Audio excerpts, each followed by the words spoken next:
जय जिनेन्द्र। स्वागत है आप सभी का आनंद बल परिवार में। वक्ता अमर मंत्रा हीलिंग के माध्यम से हम आपको नित्य नई जानकारी प्रोवाइड कराते हैं। आज का विशेष विषय, विशेष सब्जेक्ट रस परित्याग। सोच रहे होंगे आप कि रस परित्याग के बारे तो हम जानते हैं, हम क्या बताएंगे। अगर आप इसको समझेंगे, देखेंगे, जानेंगे तो शायद आपके सारे सवाल आज के लिए ही नहीं, हमेशा हमेशा के लिए समाप्त हो जाएंगे। पिछले 10 सालों में जो दुविधा, जो समस्या हम डेली फेस करते हैं, आज उस सारी समस्या का समाधान हम जूम के माध्यम से, फेसबुक लाइव के माध्यम से आपको प्रोवाइड करा रहे हैं। और हमारा पूर्ण प्रयास रहेगा कि इन 2 घंटों में रस परित्याग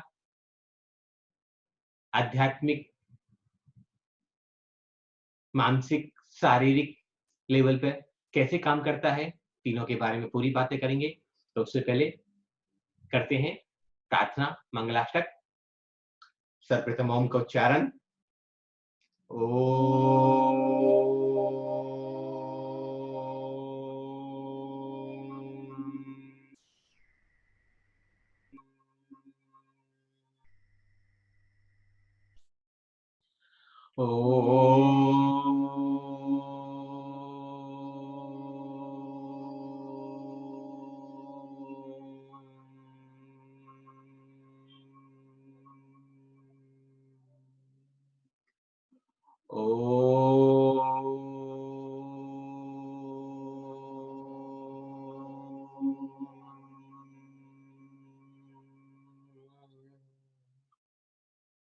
अरिहंतो भगवंत इंद्र महिता शेदास्य सेदीश्वरा आचार्यो जिन शासनो नतिकरा पूजा उपाध्याय का श्री सिद्धांति सुपाठिका मुनिवराम रत्न राधिका पंचैते परमेशिने प्रतिदिनं कुर्वन्तु ते मंगलम, कुर्वन्तु मे मंगलम।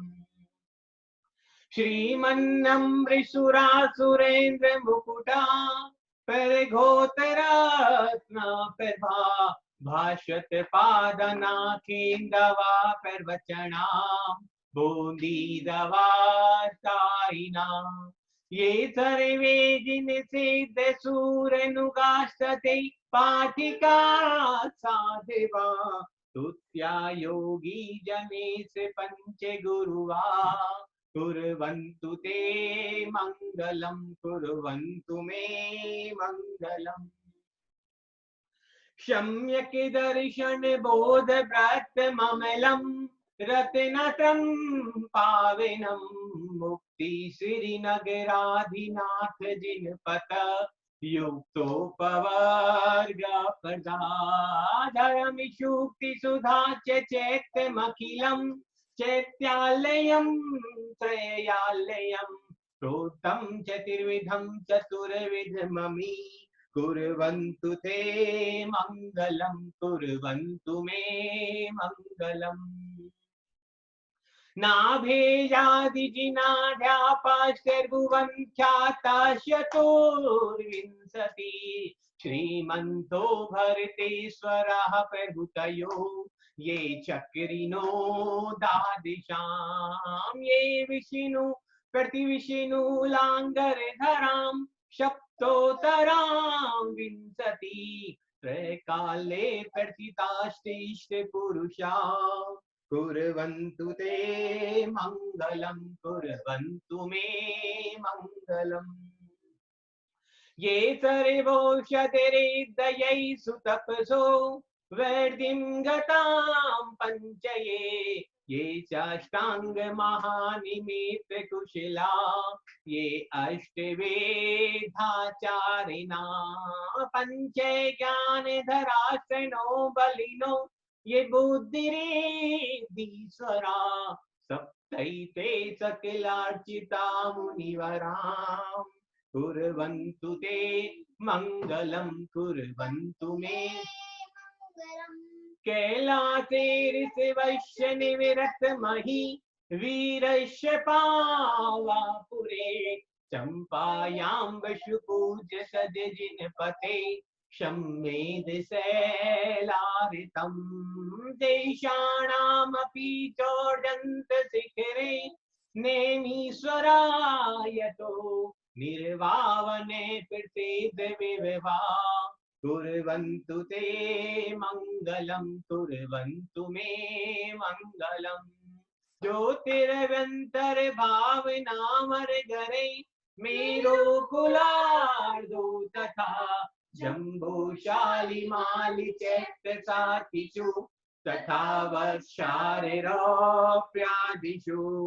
इक्ष्वाकार गिरोज कुंडल नगे दीपे च नन्दीश्वरे शैले ये मनुजोत्तरे जिनगरां कुर्वन्तु ते मंगलम कुर्वन्तु मे मंगलम योगर्वावतिरोषभो भगवतां जन्माभिषेकोत्सवो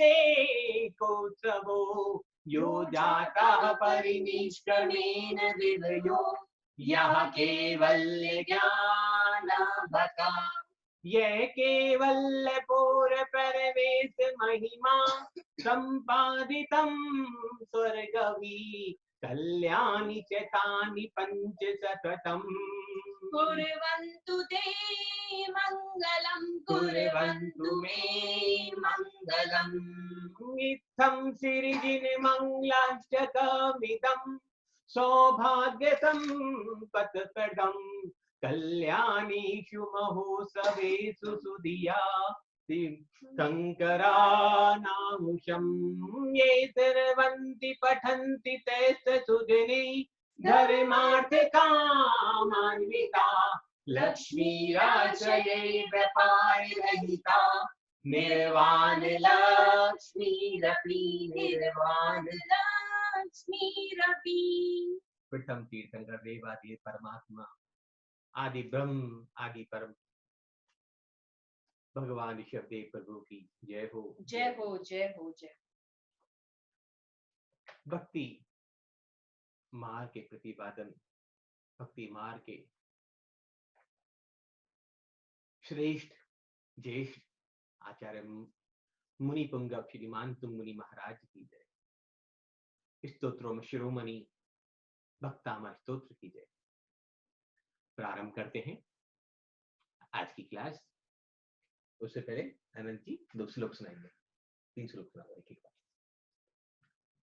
भक्तामर प्रणत मौलि मने प्रभाना मुट्योदिकं दलित पापितमो विताना सम्य प्रणम्य शिरपा देयुगं जुगादा बलं बलं भवचिने पतिताञ्जनाना अद्भुतं श्रुतिवता परिहासधाम तद्भक्तिरेव मुखरी गुरुते पनान्ना यत्कोकिला किल्यमतो मधुरं विनोदि तच्चामे चारु कलिका निकरे करेतु उद्भूत भीषण जरो धरे भार भूम्ना सुचां दशामुपगता च्युत जीविताशा तद्भा विपङ्कजरजो मृतदेहदेहा मर्त्या भवन्ति मकरध्वजतुल्यरूपा।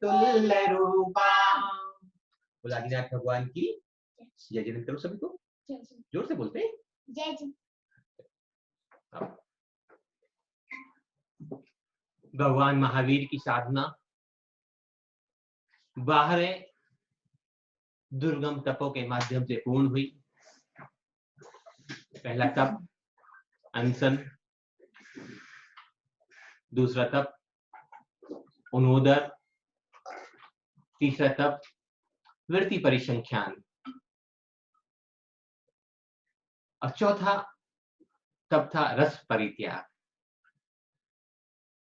तो आज पहले वैज्ञानिक दृष्टिकोण से रस परित्याग को समझते हैं कि उनका हमारे स्वास्थ्य पर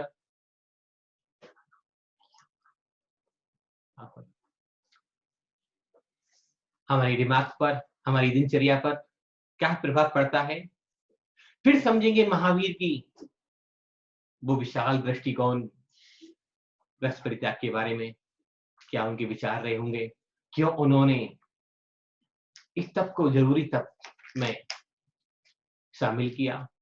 लेकिन हम जब तक उस तप के बारे में समझ नहीं पाएंगे, जब तक जान नहीं पाएंगे, जब तक उसको फॉलो नहीं कर पाएंगे, जब तक हम उसके बेनिफिट्स या उन रसों को लेने के नुकसान नहीं जान पाए, वैज्ञानिक दृष्टिकोण से, शारीरिक दृष्टिकोण से और मानसिक दृष्टिकोण से।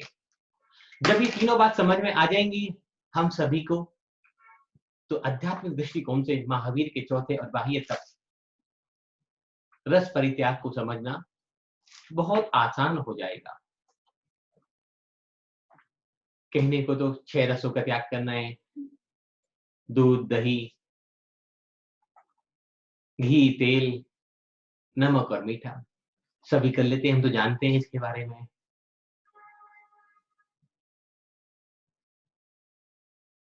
क्यों करना है, क्या होगा, क्या मिलेगा और क्या हो जाएगा, क्या छूट जाएगा।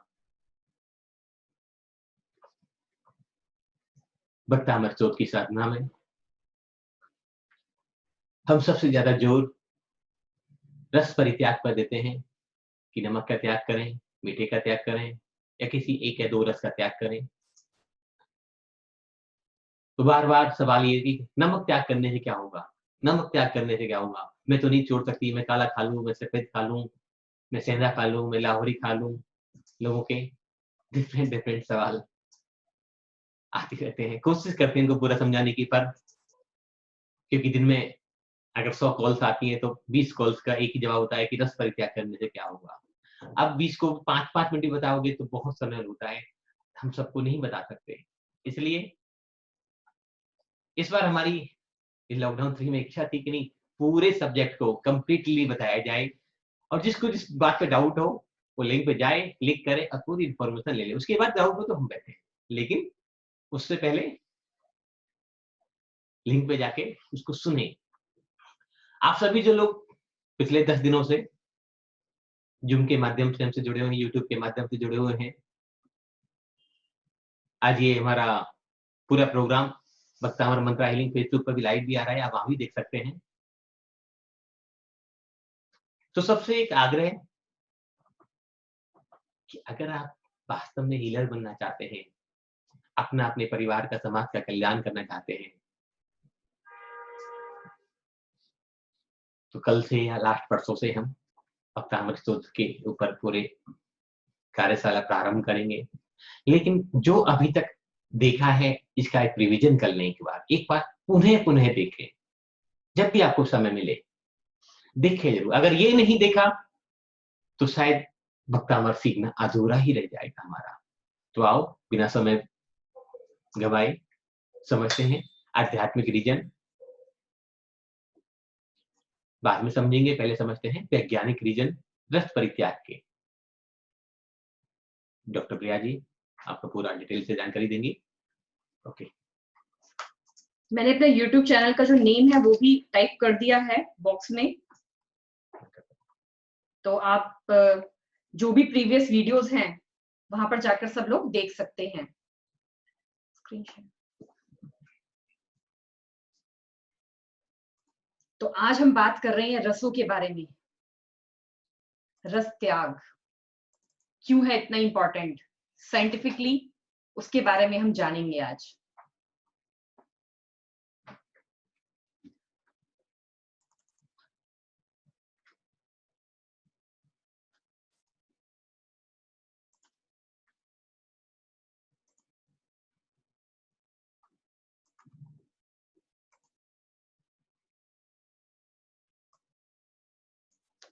ओके, आज हम बात कर रहे हैं रस परित्याग के बारे में। सब वैसे बहुत जानते हैं कि क्या है ये चीजें, लेकिन फिर भी आज हम थोड़ा सा और डिटेल से समझेंगे इन चीजों को कि ये सारी जो चीजें हैं हमारी लाइफ में कितनी इंपॉर्टेंट है। रस परित्याग में मैंने आज लिया है सबसे इंपॉर्टेंट मिल्क, दूध, सॉल्ट एंड रिफाइंड ऑयल्स, जो साइंटिफिकली जिन चीजों को हमें नहीं यूज करना चाहिए। वैसे हमारा आज का टॉपिक सिर्फ नमक पे ही था, लेकिन कुछ लोगों को सवाल कि दूध क्यों पीना, क्यों छोड़ना है, घी क्यों छोड़ना है, तो हमने आज कोशिश करी कि नहीं, सारे रसों को लेना बहुत लंबा हो जाएगा, तो 3 रसों का आज हमने लिया है, तो समझेंगे दूध, नमक और घी तेल के बारे में। तो सबसे पहले हम बात कर रहे हैं मिल्क के बारे में। क्या है मिल्क, क्या है दूध? दूध में सबसे ज्यादा ग्रोथ प्रमोटर केमिकल होता है, लेकिन ये सिर्फ उस बछड़े के लिए डिजाइन किया गया है जो 2 साल में 2 पौंड का हो जाता है, 200 पौंड का हो जाता है। आप सब देख रहे होंगे स्क्रीन पर, पिक्चर भी मैंने बनाई है कि आप इजीली उसको समझ पाए कि बॉर्न होता है 90 पाउंड्स का, और जब 2 साल बाद वो 200 पाउंड्स का हो जाता है। म्यूरेशन पीरियड जो उसका होता है, सिर्फ उसके लिए उसको दूध की जरूरत होती है। हाईली रैपिड ग्रोथ होती है इसके दूध में, गाय के दूध में। हम सब मानते हैं इस चीज को। और एक इंसान का बच्चा, एक ह्यूमन बीइंग का बच्चा 6 पौंड का पैदा होता है और 20 साल के अंदर 150 पौंड का होता है। उसका जो मैच्योरेशन पीरियड होता है वो 20 इयर्स होता है। Very slow growth. अब आप समझ सकते होंगे मेरा आगे आने वाला पॉइंट क्या होगा, कि जो बच्चा सिर्फ पैदा होता है 6 पौंड का, वो 20 साल में जाके 150 पौंड का होता है। और जो एक गाय का बच्चा होता है वो 90 पौंड्स का होता है, और 2 साल में, सिर्फ 2 साल में 200 पौंड का हो जाता है। मैं मानती हूं उसके अंदर बहुत ज्यादा हाईली रैपिड ग्रोथ केमिकल है, लेकिन on the other side we supply excess proteins of animal milks. 1 glass 8%, 2 glasses a day 16%, 3 glasses a day 600 ml 24%. बहुत सारी चीजों को मैंने उसमें ऐड किया अपनी इस प्रेजेंटेशन में आज, कि average person in America consumes 524 kg milk per day. Average person in China consumes 8 kg milk per year. America में जो आदमी है वो 524 kg मिल्क एक साल में कंज्यूम करता है, और जो चाइना में है सिर्फ 8 kg मिल्क एक आदमी कंज्यूम करता है। बहुत सारी सिटीज को देखा, वेनेजुला, चिले, कोंगो, वहां पर कितना है 6 kg milk per year. Libya, Cambodia सिर्फ 1 या 3 kg milk per year. Countries like America, Australia, India, Sweden, Finland, Switzerland, Netherlands consumes much more milk. So, osteoporosis has skyrocketed in these countries. कितनी सारी problems हैं इन countries के अंदर। Whereas China, Japan, other जो countries हैं, वहां पर इसका नामो निशान नहीं है कि क्या होती है osteoporosis। उनकी डिक्शनरी में है ही नहीं। 55%, 44 million Americans aged 50 years and above suffer from osteoporosis. वहां पर सबसे ज्यादा लोग जो हैं इस बीमारी से ग्रसित हैं। Cow milk growth difference, big brain, animal milk not for human brain, small brain. Animal milk excellent for small brain and big psychic, small psychic. अब आप देख सकते होंगे मैंने कुछ पिक्चर्स के थ्रू भी समझाने की कोशिश करी है कि जो एनिमल का दूध है वो उसके ब्रेन के लिए बना है। उसका ब्रेन स्मॉल है साइज में, और हमारा ब्रेन में बहुत सारी एक्टिविटीज हमें करनी होती है, तो वो हमारे ब्रेन के लिए कैसे अच्छा हो सकता है। कितनी ग्रेट प्रोग्रेस है हमारी लाइफ में। हम ह्यूमन से पैदा होते हैं लेकिन नरिश्ड कैसे होते हैं? By animals. कितनी गलत विचारधारा है हम लोगों के मन में कि जन्म तो मैंने मनुष्य का लिया है लेकिन नरिश मुझे एनिमल का दूध करेगा। the greatest enemy of the heart. Heart attacks are often of milk again, origin not accidental. हम सबके लिए क्या बना था, लेकिन उनसे तो हम सब दूर ही हो गए हैं. Fresh nuts are the best protector of the heart. और आज आपको मैं खुद बताती हूँ, आप घर में जो आप गाय का या भैंस का दूध पीते हैं, उससे बहुत अच्छा दूध आप घर में खुद बना सकते हैं. आप रात को लीजिए 10 से 12 बादाम, उनको सॉक कर दीजिए पानी में 6 आवर्स के लिए, 7 आवर्स के लिए. वो आप देखेंगे कि उनको कुछ ना कुछ उसमें चेंजेस हो जाएगा, थोड़े से फूल जाएंगे. सुबह आप उनको मिक्सी में ग्राइंड कर लीजिए, उनको अच्छे से थोड़ा सा पानी डालकर बिल्कुल पतला पेस्ट बना लीजिए उनका, और उसको एक छन्नी में छान लीजिए, और 1 गिलास पानी उसमें थोड़ा सा और पानी ऐड करके वो आप 1 कप जो बादाम का जो पेस्ट बना है या जो मिल्क शेक टाइप बना है, ये आप इसको पीजिए. आपको काऊ के दूध की या बफेलो के दूध की नीड ही नहीं होगी, जरूरत ही नहीं होगी, और उसके अंदर सारे अच्छे तत्व हैं.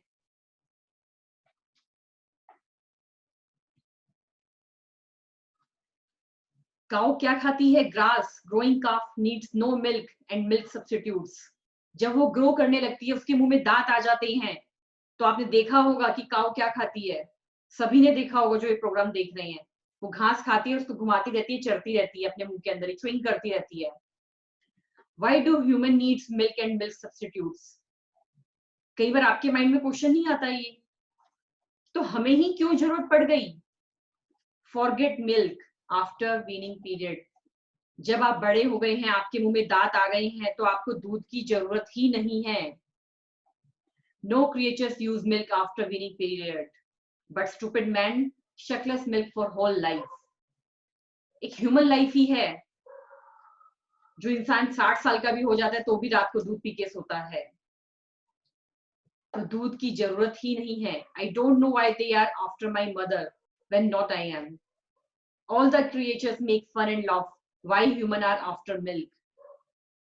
क्यों जरूरत है उसको, जब उसके मुंह में दांत भी आ गए हैं, वो चबा सकता है अच्छे से.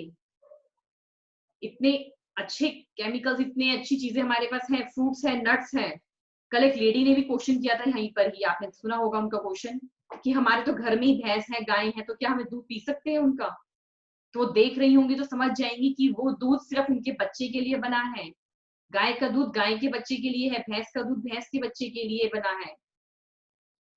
आपका दूध सिर्फ आपके बच्चे के लिए बना है. लेकिन मनुष्य जाति एक ऐसी जाति है जो सबका दूध पी लेती है, गाय का भी, भैंस का भी, बकरी का भी, ऊंट का भी. Milk users be prepared for the disease. यदि आप दूध पीते हैं तो आप डिजीज के लिए तैयार हो जाएं, क्योंकि आपकी बॉडी के लिए दूध नहीं बना है. Milk users be prepared for these diseases. 249 diseases हैं यदि आप दूध पीते हैं. Headache, brain anaemia. जो लोग रात को दूध पीकर सोते हैं, वो सोच सकते हैं कि उनको आने वाले कल में नींद से रिलेटेड कितनी प्रॉब्लम हो सकती है.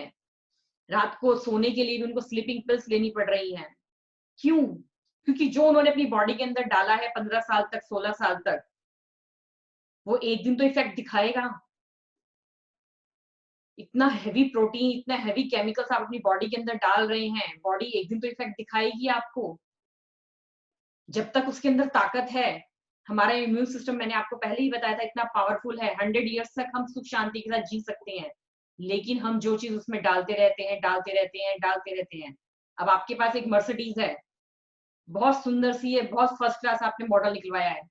आप उसके अंदर पेट्रोल तो डाल ही रहे हैं, पेट्रोल के साथ और भी बहुत सारी चीजें उसके अंदर मिलावट चीजें डालने लग जाएं, तो वो कितने दिन तक सही चलेगी?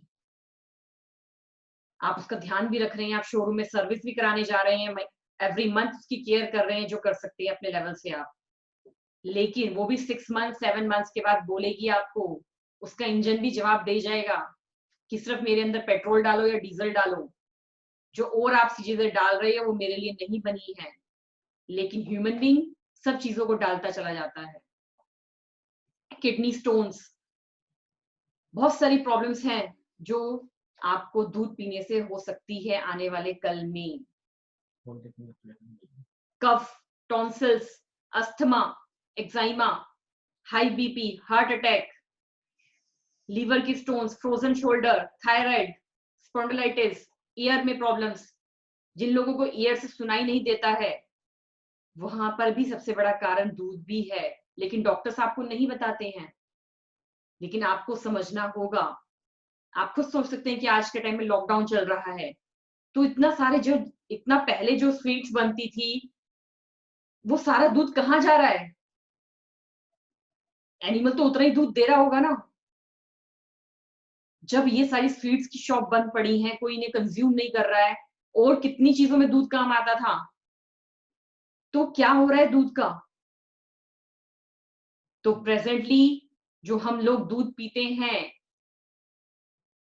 वो सिर्फ एक केमिकल है, उसमें कुछ भी नहीं है। उसमें उसको सिर्फ खराब खराब कर करके हमारे पास भेजा जाता है। फेब्रॉइड्स, स्टेरॉइड्स, कैल्शियम डिपॉजिटेशन, लंबर स्पॉन्डिलाइटिस, बहुत सारी जो प्रॉब्लम्स हैं हमारी लाइफ में दूध पीने से हम उसको एंटर कर रहे हैं। Cow milk contains 4 times more calcium than mother's milk. जो आपकी माँ का दूध होता है उसके अंदर यदि कैल्शियम 1 है तो उसके अंदर 4 गुना ज्यादा है।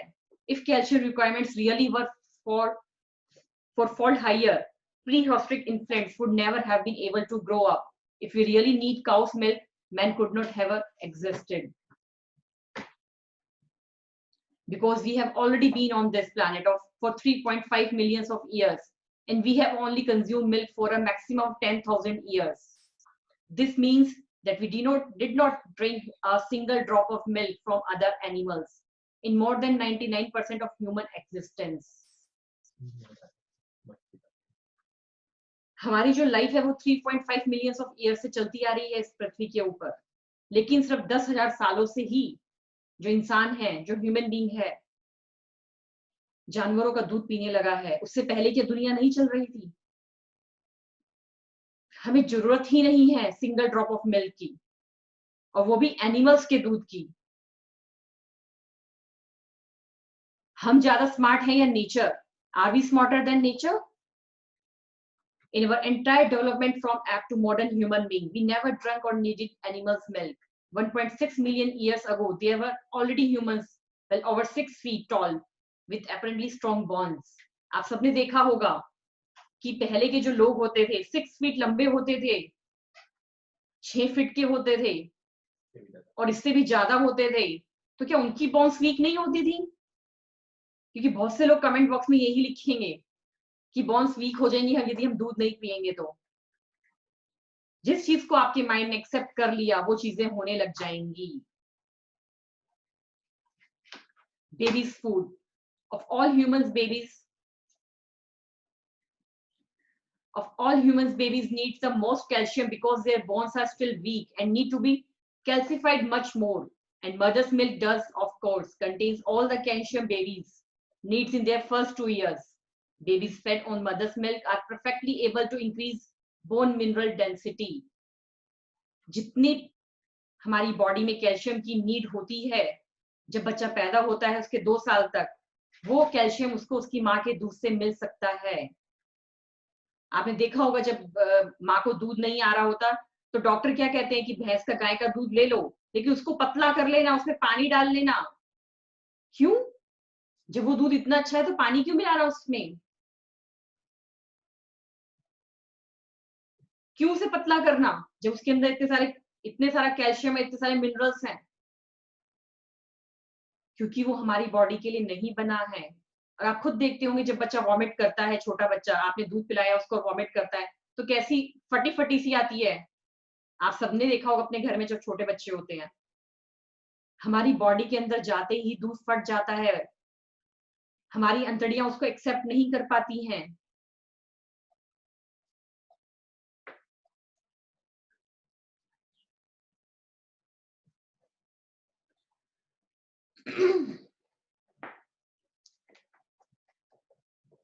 तो इन द एंड मैं आपको यही बताना चाहती हूँ कि हमारी बॉडी के लिए दूध नहीं बना है, वो सिर्फ बछड़े के लिए डिजाइन हुआ है। हमारे शरीर में जो हार्मोन्स हैं, वो सेल्स हैं, वो चुप नहीं बैठने वाले हैं यदि हम दूध पीते हैं। जब हम दूध पी रहे होते हैं तो वो कार्सिजेनस एंड स्टेरॉइड्स ले रहे होते हैं हम। और हम बचपन के बाद, गाय का बछड़ा भी दूध पीना छोड़ देता है, आप सबको पता है अपने बचपन के बाद, लेकिन हम सिर्फ जीवन भर दूध पीते रहते हैं, दूध पीते रहते हैं। और बहुत सारी ऐसी स्टडीज भी हुई है कि बहुत सारे जो पॉपुलर जो लोग हैं,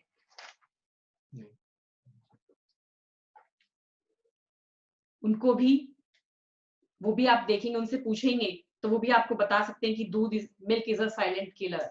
तो हमें क्यों यूज करना। अब मैं नेक्स्ट आती हूँ अपने टॉपिक सॉल्ट पर। क्या होता है salt? What is sodium? Sodium is one of the most abundant element on earth. Most people think of salt that when sodium is mentioned, salt is actually the mineral compound sodium chloride. Foods we eat may contain sodium chloride or may contain sodium in other forms. जो भी हम खाना खाते हैं उसके अंदर sodium होता है already. The role of sodium in the body. क्या रोल होता है बॉडी में सोडियम का? Sodium is one of the body's three major electrolytes. Potassium and chloride are the other two. Electrolytes control the fluids going in and out of the body's tissues and cells. When the body becomes dehydrated, it loses fluid and electrolytes. जब हम access लेने लगते हैं sodium को तो body भी reaction दिखाने लगती है। Overview. Salt, sodium chloride, mineral substance of great importance. The mineral from halite or rock salt is sometimes called common salt, to distinguish it from a class of chemical compounds called salt. Salt effects on your bodies. Salt works on your kidneys to make your body hold onto more water. जब आप salt excess लेने लगते हैं, आपकी kidneys के अंदर पानी इकट्ठा होने लगता है, वो सॉक करने लगता है salt पानी को। These extra stored water raises your blood pressure. आपको blood pressure के अंदर प्रॉब्लम आने लगती है। And put strain on your kidneys. आपकी किडनीज पे इफेक्ट आने लगता है उसका। Arthritis, heart and brain, सब चीजें हमारी जो बॉडी के मेजर पार्ट्स हैं, उनमें कंपन, उनमें लड़ाई, वो शांत नहीं बैठते हैं। Kidneys. Your body removes unwanted fluid by filtering your blood through your kidneys. आपकी बॉडी के अंदर जो भी अनवांटेड फ्लूइड होते हैं, वो कहाँ से फिल्टर होता है? किडनीज के थ्रू फिल्टर होता है। Here, any extra fluid is soaked out and put into your bladder to be removed as urine. तो आपको क्या आता है? एक्सेस यदि होता है तो यूरिन आने लगता है बॉडी में। To do this, your kidneys are osmosis to draw the extra water out of your blood. The process uses a delicate balance of sodium and potassium to pull the water across a wall of cells from the bloodstream into a collecting channel that leads to the bladder. Eating salt raises the amount of sodium in your bloodstream and breaks the delicate balance, reducing the ability of your kidneys to remove the water. जब आप access लेने लगते हैं salt, तो body में सब कुछ आपके सेल्स के अंदर, आपके ब्लड स्ट्रीम के अंदर, वो ability day by day reduce होने लगती है। The result is a higher blood pressure due to the extra fluid. क्या होने लगता है? ब्लड प्रेशर एक्सेस होने लगता है हमारी बॉडी के अंदर, एक्स्ट्रा फ्लूइड बनने लगता है तो, and extra strain on the delicate blood vessels leading to the kidneys. Over time, this extra strain can damage the kidneys. जब हम extra salt डालते हैं, आपने देखा होगा बहुत से लोगों को, वो तो अंदर सब्जी के अंदर भी नमक है, सैलेड के ऊपर भी नमक डाल डाल के खाएंगे। Known as kidney diseases, this reduces their ability to filter out unwanted and toxic waste products, which then start to build up in your body. If kidney disease is left untreated and the blood pressure is not lowered, the damage can lead to kidney failure. Kidney failure तक हो जाती है, kidneys damage हो जाती हैं, creatinine level 7-8 तक हो जाता है। This is when the kidneys are no longer able to be filter the blood. आपके blood को purify ही नहीं कर पाती है kidneys, and the body slowly becomes poison. हमारी body धीरे धीरे poison में change होने लगती है। हमारी body में बहुत सारे waste, बहुत सारे toxins जो है product प्रोड्यूस होने लगते हैं। If you have high blood pressure and are being treated with a diuretic medication, this makes the kidneys remove more fluid from the bloodstream because the sodium in salt containers This effect, reducing your salt intake, will make your blood pressure medicine more effective.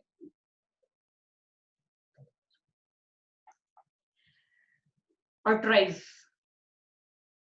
Arteries. The extra blood pressure caused by eating too much salt put extra strain on the inside of your arteries.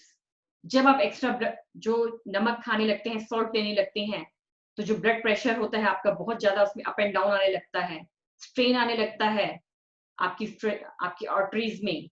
To cope up with the extra strain, the teeny muscles in the artery walls become stronger and thicker. Yet this only makes the space inside the artery smaller and raises your blood pressure even higher. This cycle of increasing blood pressure, which occurs slowly over a number of years.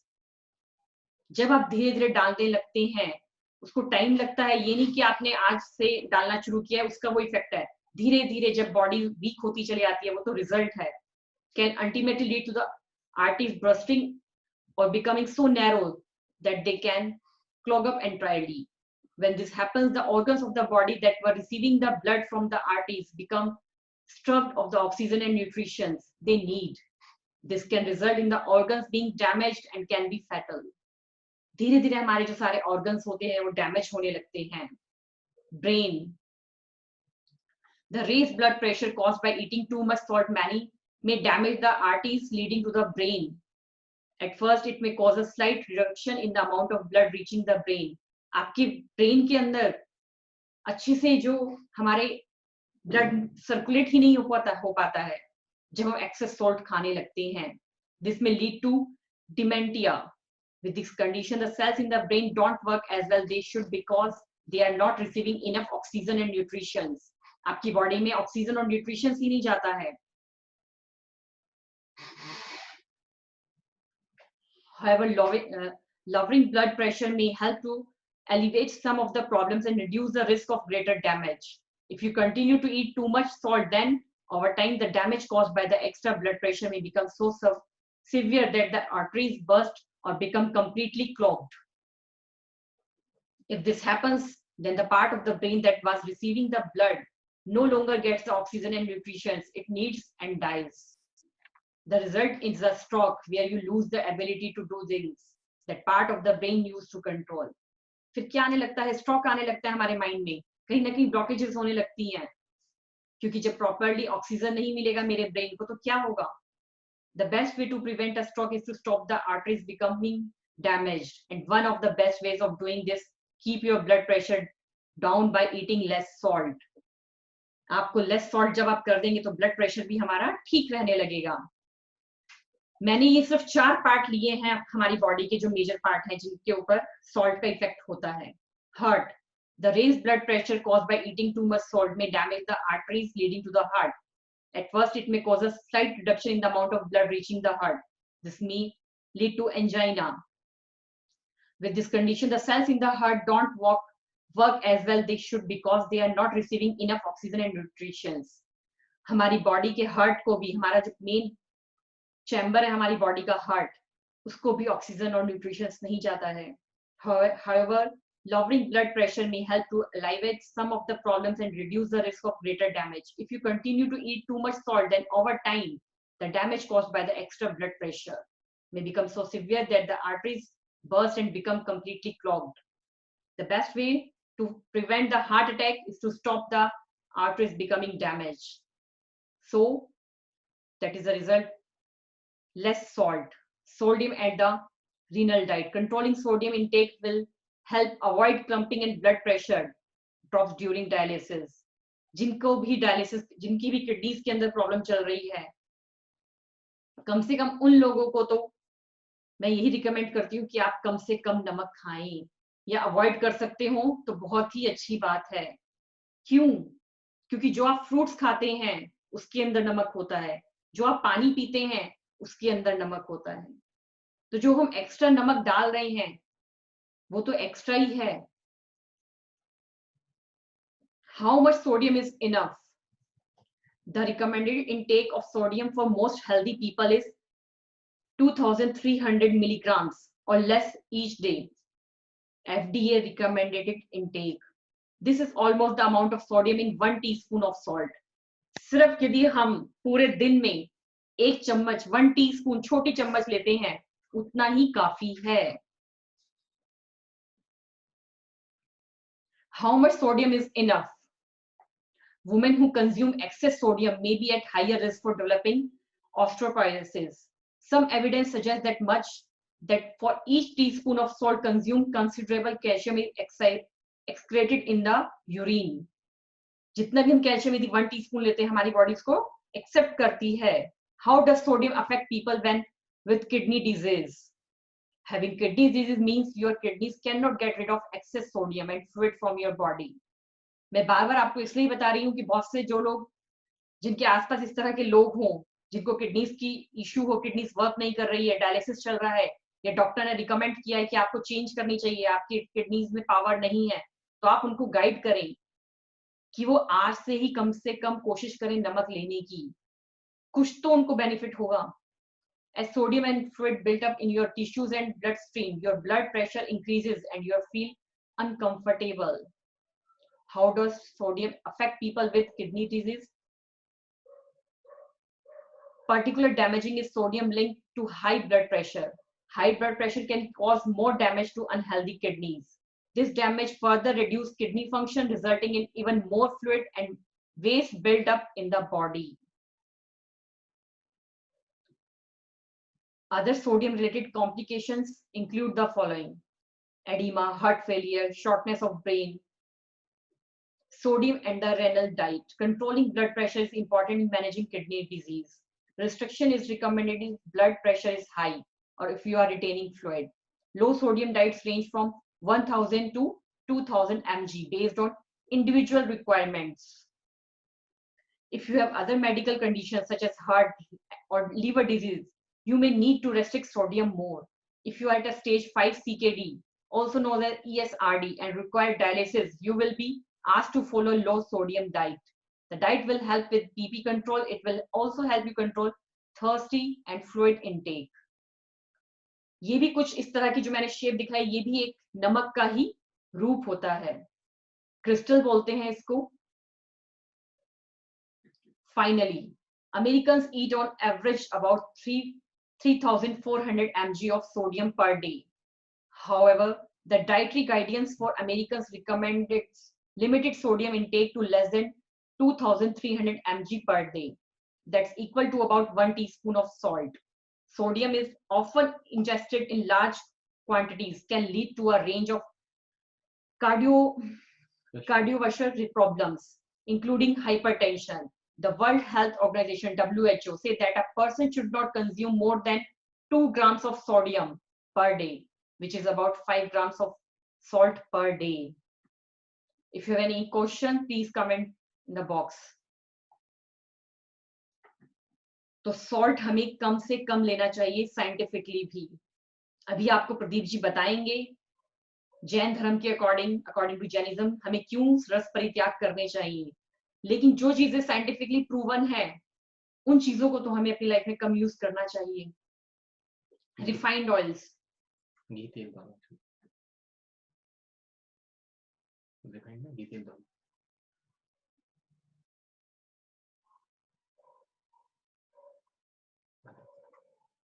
Just a minute.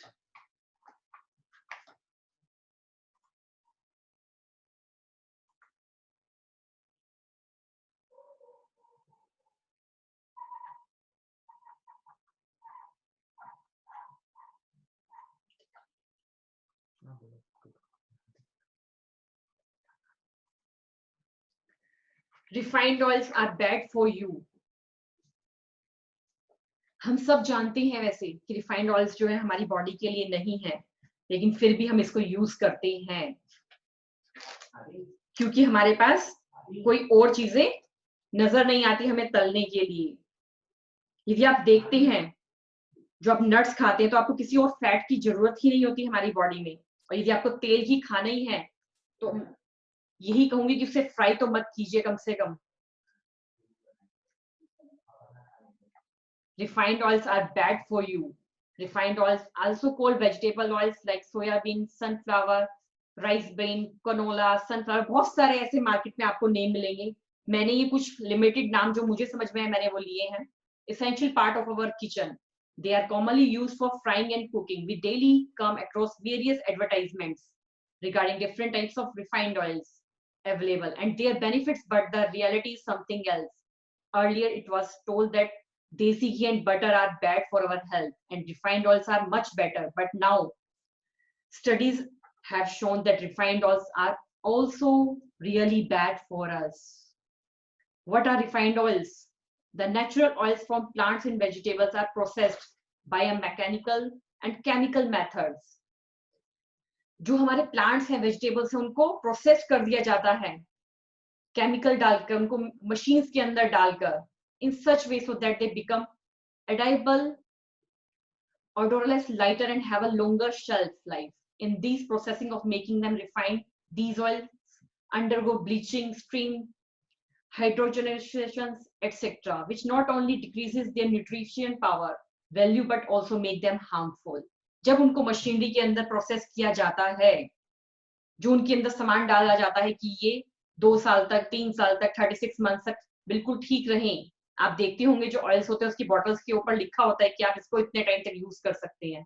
जो उनके अंदर वो chemicals डाला जाता है वो हमारी body के लिए बहुत अनसेफ है, हमारी बॉडी को हार्म करता है. Refined oils, why are they harmful? Refined oils are made by a lot of processing and mentioned above. मैंने जैसे आपको बताया कि कैसे होते हैं ये. Explore to higher temperatures. बात रिफाइंड की चल रही है, तो जैसे घी के बारे में कुछ लोग कहेंगे तो घी तो हम खा सकते हैं. तो दूध के बारे में जैसे पहले ही मना कर दिया कि दूध हमें नहीं पीना चाहिए, तो घी का भी कुछ लोग मैसेज कर रहे हैं कि अब रिफाइंड नहीं खाएं तो देसी घी खा सकते हैं. जब दूध पीना ही मना कर दिया, दूध कंज्यूम करना ही मना कर दिया, तो घी तो हमारे लिए कभी बेनिफिशियल हो ही नहीं सकता. Refined oils also called vegetables oils like soya bean, sunflower, अलग-अलग कंपनियों के नाम हैं ये सब. Earlier it was told that this desi ghee and चलिए मैं बता चुकी हूँ already आपको. The natural oils from plants. Yes. Why they are harmful? क्यों है वो हमारे लिए harmful? Refined oils are made by a lot of processing and mentioned above. Explore to higher temperatures. Pressure followed by chemical processing to extract oil oxidizes them. So when consumed, this oxidization process damage cells in various parts of our body, causing heart disease, diabetes, and cancer.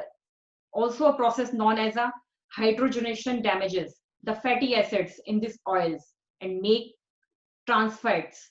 Trans fats are really bad for our health and triggers deadly disease like cancers. Heating an oil also changes its characteristics. The oil which was healthier at room temperature becomes harmful at high temperature. यदि वो room temperature पे होगा तो वो healthier हो सकता है, लेकिन जब आप उसको गर्म कर देते हैं तो बहुत ज्यादा हमारी बॉडी के लिए हार्मफुल होता है. Also, these refined oils are used for frying and heating repeatedly. हम क्या करते हैं, जब भी हमें कुछ तलना होता है, हमने एक बार ऑयल को यूज किया, फिर दोबारा उसी ऑयल को यूज करते हैं, फिर दोबारा उसी ऑयल को यूज करते हैं, फिर मतलब हम 4-5 टाइम्स तक उसी ऑयल को यूज करते रहते हैं. और आप जो चीजें बाहर की खाते हैं, समोसा या एक्सवाइजेड बहुत सारी आइटम्स होती हैं, वो देखिए कि सुबह से वो तेल को चढ़ाते हैं और शाम तक वही चढ़ा रहता है उनका तेल उस कढ़ाई के अंदर. कैसी काली हो जाती है वो कढ़ाई. तो हमारी बॉडी में जब हम ऑयल वो चीजों को डाल रहे हैं तो हमारी बॉडी में कितनी चिपकन हो रही होगी, which oxide them even more and thus more deadlier. The samosa and the pakoras are fried in the oil which has been heated multiple times, thus making them unhealthy. अब आप कहेंगे कि क्यों मल्टीपल टाइम उनको fry किया जाता है? जब भी जो दुकानदार है, शॉपकीपर है, उसको लगता है कि ये थोड़ा मुरझा गया है, वो उसको दोबारा तल देता है, और जब आप लेने जाते हैं उसको, वो दोबारा से उसको गर्म करके आपको देता है. एक बार तो तल ही जाता है और दिन में पता नहीं कितनी बार उसको लगता है कि यदि ये थोड़ा सा मुरझा गया है, इसको दोबारा तल देता हूँ. तो एक बार नहीं कई बार वो चीजें तल जाती हैं. Refined oils are bad for you. Shift to healthier alternatives. Instead of refined oils, consume natural oils like mustard oil. ठीक है, आज सब लोग ये भी कमेंट बॉक्स में लिखेंगे कि फिर हम कैसे यूज करें, क्या करें. तो इसलिए मैंने उसके लिए भी ऑप्शन इसमें लिखा कि भाई ठीक है, आपको यूज करना है तो मस्टर्ड ऑयल आप यूज करें. बहुत सारी कंपनीज के हैं वो भी, कोकोनट ऑयल यूज करें, ऑलिव ऑयल यूज करें, these oil do not go undergo processing like the refined oils and thus safe even at higher temperatures. ये कहीं तब भी कहीं तक सेफ है यदि आप इनको तेज गर्म करते हैं तो. If you have to fry in refined oil, use that oil only once and discard it after that. ठीक है, आप में से बहुत से लोग ये भी कमेंट बॉक्स में लिखेंगे कि हमें तो रिफाइंड ऑयल ही यूज करना है, तो उसको कम से कम इतना कोशिश कीजिए कि सिर्फ आप उसको एक बार यूज करें. जब आपने एक बार उसको गर्म कर लिया है, जो कुछ आपने बनाना है बना लिया है, उसके बाद उसको दोबारा यूज ना करें. यदि आपको अपने ब्रेन को, अपनी पेनक्रियास को, अपनी किडनीज को आपको अच्छा रखना है तो यूज बटर और desi ghee. Once considered harmful and pro-arthritis. These oils are much safer than refined oils if consumed within limits. मैं मानती हूँ कि बटर और देसी घी पहले सब आयुर्वेदा में सब मना करते हैं कि नहीं यूज करना चाहिए, लेकिन आप रिफाइंड ऑयल्स को अपनी लाइफ में से हटाने के बाद यदि आप देसी घी या बटर को यूज करें, लेकिन कुछ क्वांटिटी तक, ये नहीं कि आप अब सब चीजें उस चीजों में तलने लग जाएं. एक क्वांटिटी तक कि हाँ मेरे को पूरे दिन में सिर्फ 1 चम्मच ही घी लेना है या आधा चम्मच ही लेना है या 1.5 चम्मच ही लेना है, तो वो कोई दिक्कत नहीं है, वो सफिशिएंट है. These fats are stable, thus heating them at higher temperature does not oxidize them. तो लिमिटेड टेम्परेचर तक ठीक है ये. तो यही मेरा आज मैं आपको बताना चाहती थी कि ये चीजें हमें अपनी लाइफ में कम से कम यूज करनी चाहिए यदि हमें अपने आप को हेल्दी रखना है तो. दूध को भी, नमक को भी और रिफाइंड ऑयल्स को भी. तो बाकी 3 रह गए हमारे, दही, चीनी और उसके बारे में यदि साइंटिफिक आप में से किसी को समझना हो तो आप कमेंट बॉक्स में लिखिएगा. मैं उसके बारे में भी आपको नेक्स्ट जो हमारे आने वाले दिन हैं, क्योंकि प्रेजेंटेशन बनाने में पूरा आप समझते होंगे कि पूरा टाइम लगता है, तो आज 3 चीजों के ऊपर ही मैंने काम ज्यादा किया. तो आने वाले कल में यदि आप लोगों को उसके बारे में भी साइंटिफिक जानना हो तो उसके ऊपर भी मैं आपको कुछ नॉलेज जरूर देना चाहूंगी. और अब हम प्रदीप जी आपको बताना चाहेंगे कि जैनिज्म में रस परित्याग क्या इंपॉर्टेंट है, क्यों है. ये रस परित्याग की 2 धारणा है महावीर ने अपने 12 तत्वों में, मैंने पहले ही बताया वो दे चुके हैं कि चौथा और बाह्य तत्व जो है वो रस परित्याग का है.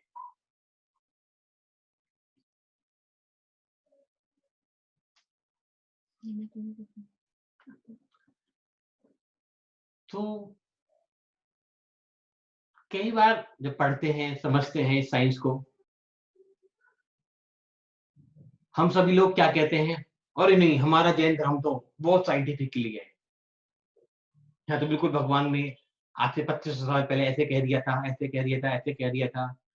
तो बंधुवर महानुभाव भगवान महावीर ने 2500 साल पहले ही रस परित्याग के बारे में बोला था. आज मैं और प्रिया अगर बोल रहे हैं कि भक्तामर की अगर साधना करें तो रस का परित्याग करें, नमक का त्याग करें, तो मेरी अवधारणा नहीं है कि महावीर की अवधारणा है.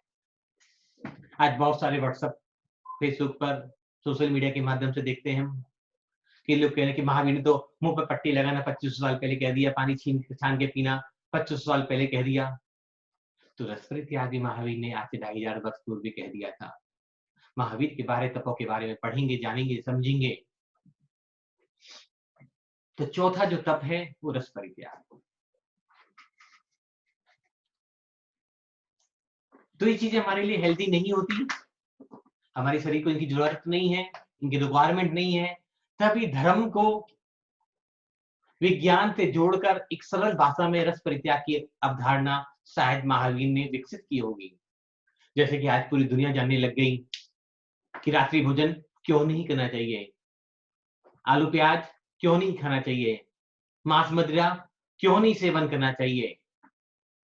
तो क्या ये छोटी बातें थी कि महावीर को धर्म का प्रचार करना था, महावीर को छोटी छोटी अहिंसा की बातें करनी थी, इसलिए महावीर ने सब कही होगी? नहीं. महावीर के दृष्टिकोण, महावीर का जो सिद्धांत रहे होंगे बड़े वैज्ञानिक रहे होंगे. शायद आज वो काम मैं इसलिए नहीं कह रहा कि मैं जैन हूं, इसलिए भी नहीं कह रहा कि मुझे जैन धर्म को प्रमोट करना है, और इसलिए भी नहीं कह रहा कि आप इनसे रखो तो त्याग दें. लेकिन महावीर का जो दृष्टिकोण रहा वो 2500 साल पहले बहुत व्यापक रहा होगा. बात सूक्ष्म सी लगती है कि रस परित्याग, नमक का छोड़ देना, दूध का छोड़ देना, घी का छोड़ देना, जब इनकी रिक्वायरमेंट ही नहीं है हमारी बॉडी के लिए, इनकी जरूरत ही नहीं है।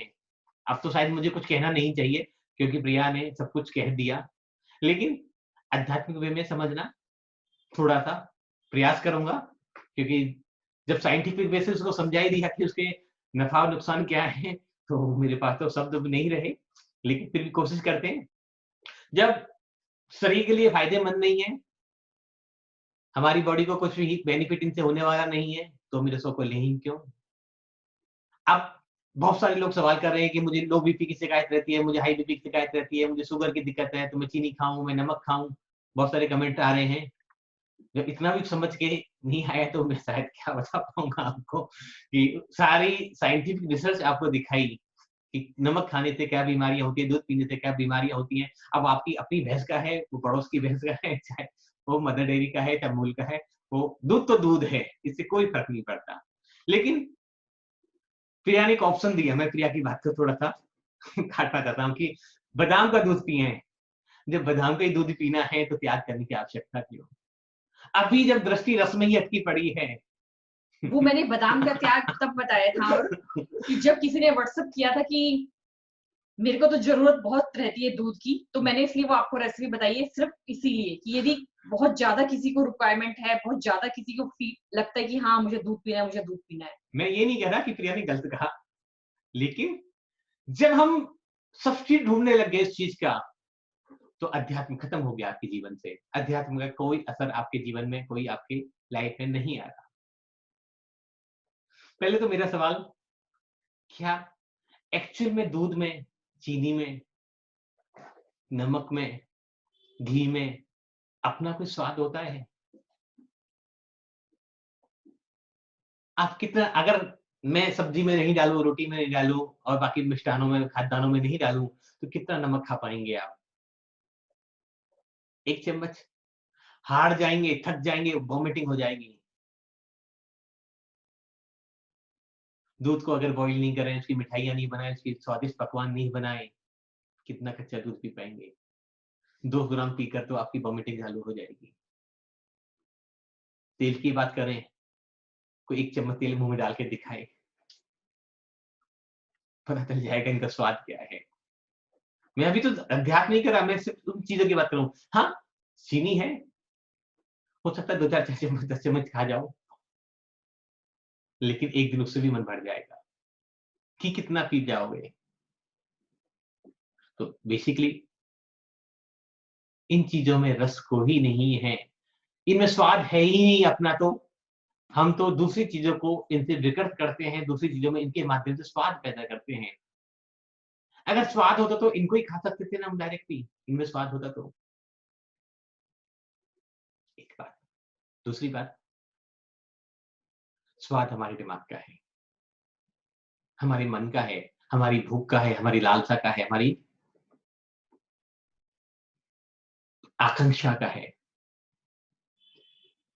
अभी आपने बहुत सारी बार अनुभव किया हो ऐसे, सबकी जिंदगी में आप स्वस्थ रहें, ऐसे नहीं कह रहा मैं। सबसे पहली बात ही सबका मंगल रहे। पर अभी कोई, आप दुकान से आ रहे हैं, आप, आपके हस्बैंड ऑफिस से आ रहे हैं, मीटिंग से आ रहे हैं, मार्केट से आ रहे हैं, और कोई फोन कॉल आती है कि आपके घर में आग लग गई, आपका बच्चा गिर गया, आपके घर में कोई मिसहैपनिंग हो गई और आपको गाड़ी तेज चलानी है। तो उस रास्ते में जितने भी रेस्टोरेंट होंगे, जितनी मिठाइयों की दुकानें होंगी, जितनी ज्वेलरी की शॉप होंगी, जितनी कपड़े की दुकानें होंगी, क्या आपको उनमें रस आएगा? मेरे हिसाब से तो उनमें रस खत्म हो चुका होगा, क्योंकि आपका सारा फोकस अपने घर पहुंचने पे है। आपकी सारी एनर्जी, घर की जो आग लगी हुई है, जो बच्चा गिर गया है, जो घर में मिसहैपनिंग हो गई है, सारा काम, सारा दिमाग उस पे लगा हुआ है। रसों की तरफ तो आप, क्योंकि दुकान तो पहले भी वही थी, जब आप उनके आगे से 10 बार 5 बार गुजरते थे, निकलते थे, दिखते थे, कभी छोले भटूरे, कभी मिठाइयाँ, कभी समोसे, कचौरी, कभी और विविध व्यंजन। जब आप रास्ते निकलते थे उनको देखकर कभी-कभी आपके मन में उनको खाने की इच्छा पैदा होती थी। लेकिन आज जब आपको पता चला कि घर में कुछ मिसहैपनिंग हो चुकी है, घर भागना है, तो रस गायब हो गए।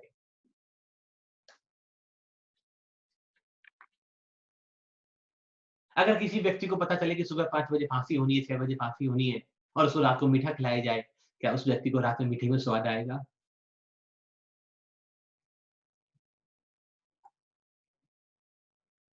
मेरे तो अनुभव ये कहता है कि वो स्वाद खत्म हो चुका होगा, क्योंकि जब मृत्यु ही आ रही है, आपको मिठाई खिलाए, नमक खिलाए या ज़हर पिलाए, क्या फ़र्क पड़ता है इस बात से? आप सोच रहे होंगे कि मैं ऐसी बातें क्यों कर रहा हूँ?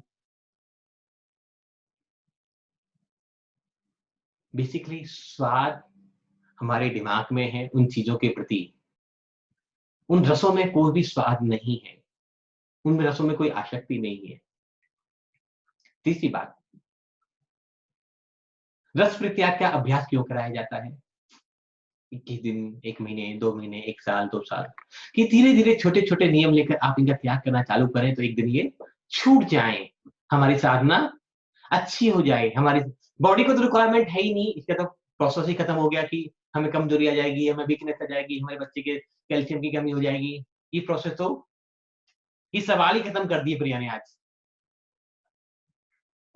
अब तो एक ही टॉपिक रह गया, कि इनके प्रति आसक्ति और इनका स्वाद। बॉडी में तो कुछ होना ही नहीं इनसे, बेनिफिट तो होना ही नहीं, जब भी होगा, नुकसान ही होगा।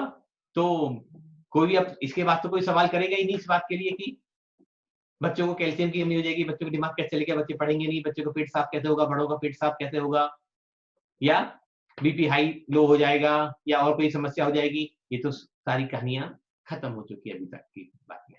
अब 2 बातें रह गई, हमारी आसक्ति और हमारा स्वाद। तो स्वाद के लिए अभ्यास कराया जाता है कि हम छोड़ना चालू करें, धीरे-धीरे अपनी साधना को स्ट्रॉन्ग करें, मजबूत करें और एक दिन हम जो हमारी कल जैसे हमने चक्रों के बारे में परसों बताया था, कल ऑरा के बारे में बताया, जो हमारी लोअर एनर्जी है, जब हम त्याग करते हैं, संकल्प लेते हैं, साधना करते हैं, संयम धारण करते हैं, तो हमारी लोअर एनर्जी कहाँ पहुँच जाती है? हायर एनर्जी में ट्रांसलेट हो जाती है। कई लोगों ने कल बताया था कि 2-3 चक्रों तक तो एनर्जी दिख रही थी, उसके बाद एनर्जी आना बंद हो गया था। इसका मतलब अभी हम खाने के चक्रों तक ही सीमित रह गए। जब हम स्वाद को त्याग देते हैं, जब भोजन के प्रति आसक्ति हमारी खत्म हो जाती है, तो हमारी इन चक्रों पे एनर्जी यहाँ से छूटकर ऊपर की तरफ बढ़ना चालू हो जाती है और हमारा कनेक्शन, हमारा परमात्मा से मिलन सहज और शीघ्र रूप से हो जाता है। चौथी बात, अगर मैं रस का त्याग कर दूं कि मैंने आज नमक का त्याग कर दिया किस दिन के लिए। आज भी एक बहन का फ़ोन आया कि मैं 10 दिन से पाठ कर रही हूँ, 10 दिन से नमक का त्याग कर रखा है। व्हाय? क्यों बता रहे हो? मैं क्या कर लूँगा या कोई और क्या कर लेगा, पड़ोसी, रिश्तेदार आपके क्या कर लेंगे? और अगर आप बता रहे हो तो इसका मतलब आपने अभी रस का त्याग किया ही नहीं है। ये सब ड्रामा चल रहा है अभी तो। क्योंकि आपने पता है कि दिन तक मैं नमक का त्याग कर रही हूँ और तो उसके प्रति आकांक्षा, उसके प्रति ललाई, आपकी जो एनर्जी है, वो सारे दिन उसी पे फोकस हो रही है। तो खा लीजिए नमक, कोई फर्क नहीं पड़ता, खा लीजिए मिठाई, कोई फर्क नहीं पड़ता।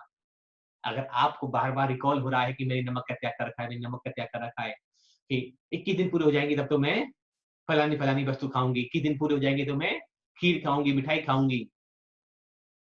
तो कोई फायदा नहीं है आपके रस परित्याग का। और अगर आप अपने आप को, अपने परिवार को बता रहे हैं कि मैंने रस का परित्याग किया हुआ है, तो अभी त्याग का मतलब है कि आप उससे जुड़े हुए हैं और गहरे जुड़ गए। पहले तो नमक नमक था, अब नमक नमक नहीं रहा।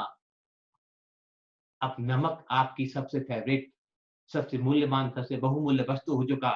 और जब नमक खाते थे तब तो 1 चम्मच, आधा चम्मच दिन में 2 बार 3 बार खाते थे, लेकिन उसका ख्याल भी नहीं आता था। और आज जब आपने नमक का त्याग कर दिया और अगर आपको 24 घंटे सिर्फ नमक का ही ख्याल आ रहा है, आपको चीनी का और दूध का ख्याल आ रहा है, तो उस त्याग का कोई महत्व इस जैन दर्शन में नहीं रह जाता।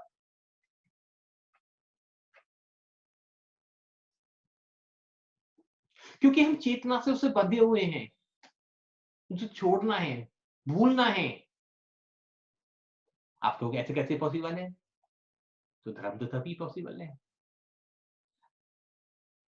आपके परमात्मा को इससे कोई बेनिफिट नहीं होगा, महावीर को, ऋषभ देव को उससे कोई फायदा नहीं होगा कि वो ज्यादा आपकी बातें सुनने लग जाएंगे, ज्यादा आपकी बात मानने लग जाएंगे, कि आप बहुत पुण्यवान हो जाएंगे। नहीं, सबसे पहले तो जो बात है कि आप हेल्दी होना चालू हो जाएंगे, आप स्वस्थ हो जाएंगे और आपकी लोअर एनर्जी हायर एनर्जी में ट्रांसलेट हो जाएगी। ये आपका आपका परमात्मा से मिलन कराएगी। मैं एक कहानी पढ़ रहा था, एक कैथोलिक साध्वी, उसको लगातार 6 महीने से हिचकियां आ रही थी, सारे इलाज कराए, डॉक्टर को दिखाया, दवाई दिलाई, पर कोई काम नहीं आई, लगातार हिचकियां आती रहती थी। किसी ने सलाह दी इसको मनीष चिकित्सक या मनोवैज्ञानिक के पास, जो मन से इलाज करना जानती है, उनके पास लेके जाया जाए इसको। उस कैथोलिक साध्वी को एक मनस चिकित्सक के पास ले गया गया। वो इतनी पवित्र रहती थी, इतनी साध्वी की भगवान की भक्ति में हमेशा लीन रहती थी।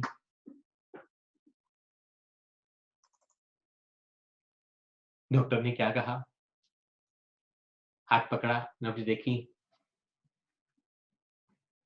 पूछा क्या प्रॉब्लम, बोली 6 महीने से हिचकी आ रही है। बोले हिचकी तो कुछ भी नहीं है, यू आर प्रेग्नेंट, हिचकी तो कुछ भी नहीं है, इससे बड़ी बात यह है कि आप गर्भवती हो, प्रेग्नेंट हो। साध्वी डॉक्टर के पास से भागी, रोती रोती बाहर आई कि ये क्या हो गया। उसके जो फॉलोअर थे, उसके साथ थे, डॉक्टर से पूछा कि आपने ऐसा क्या कह दिया जो साध्वी जी को इतना दुख हुआ, इतनी तकलीफ हुई, आपने ऐसा क्या बात कह दी इनसे। बोली मैंने तो कुछ नहीं कहा, क्योंकि हिचकियों से इनका सेतु के द्वारा संबंध बन चुका था 6 महीने से, ये तोड़ना नहीं चाहती थी, दूसरी जगह भटकना नहीं चाहती थी। मैंने तो उस सेतु को तोड़ा है बस, जो हिचकियों से संबंध बना हुआ था, बाउंडेशन लगातार बनी हुई थी, मैंने उस बाउंडेशन को तोड़ा है। ऐसा कुछ नहीं है, ये कोई प्रेग्नेंट नहीं है। क्योंकि जो कैथोलिक साध्वियां होती हैं वो आजीवन ब्रह्मचर्य का व्रत धारण कर ही नन बनती हैं या साध्वियां बनती हैं। तो मैं किसी के बारे में गलत शब्द नहीं कर रहा, पर एक घटना मैंने रियल स्टोरी वो पढ़ी कि कैसे हम एक एक छोटी छोटी चीज से जुड़े पड़े हैं। क्या हुआ, एकदम से विचार भिड़े, तरंगे टूटी और साथ से एकदम हिचकी से बंधन उसका टूट गया।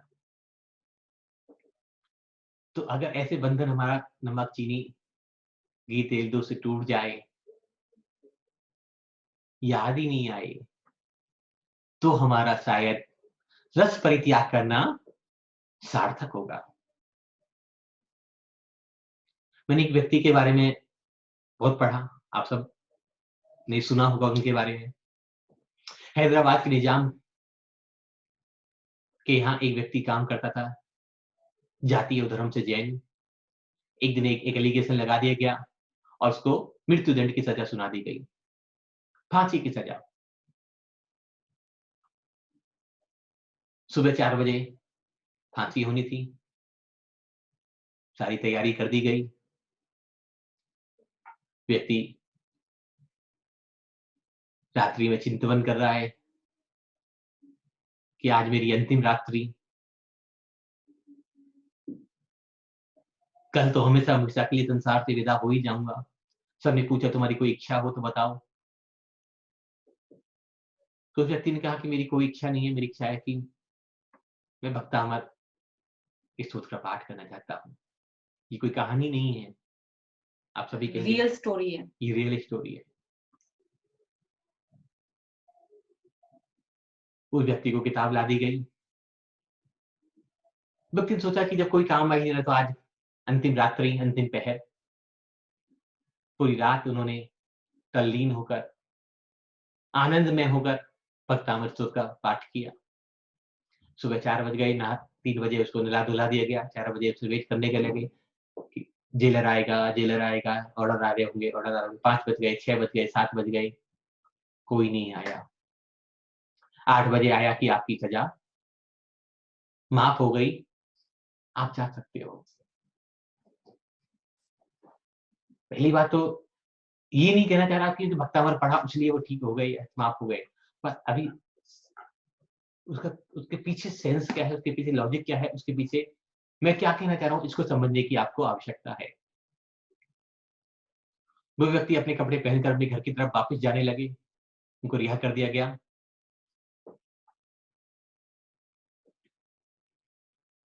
इधर मन में विचार आ रहे थे कि जब मेरा अंतिम समय आ रहा था तो इस संसार में मेरे माता-पिता, भाई-बहन, पति-पत्नी, पुत्र कोई काम नहीं आया। और काम कौन आया? तो सिर्फ धर्म काम आया। तो मैं अब उन जो मेरे काम आया मैं उसी के पास जाऊँ ना, जो मेरे काम नहीं आया मैं उसके पास क्यों जाऊँ? ऐसा विकल्प चल रहा था। उधर घर उनकी डेड बॉडी का इंतज़ार हो रहा था। घर वालों को पता नहीं था, वो सोच रहे थे कि डेड बॉडी थोड़ी बहुत देर में है, आने ही वाली होगी। वहाँ मातम मनाया जा रहा था।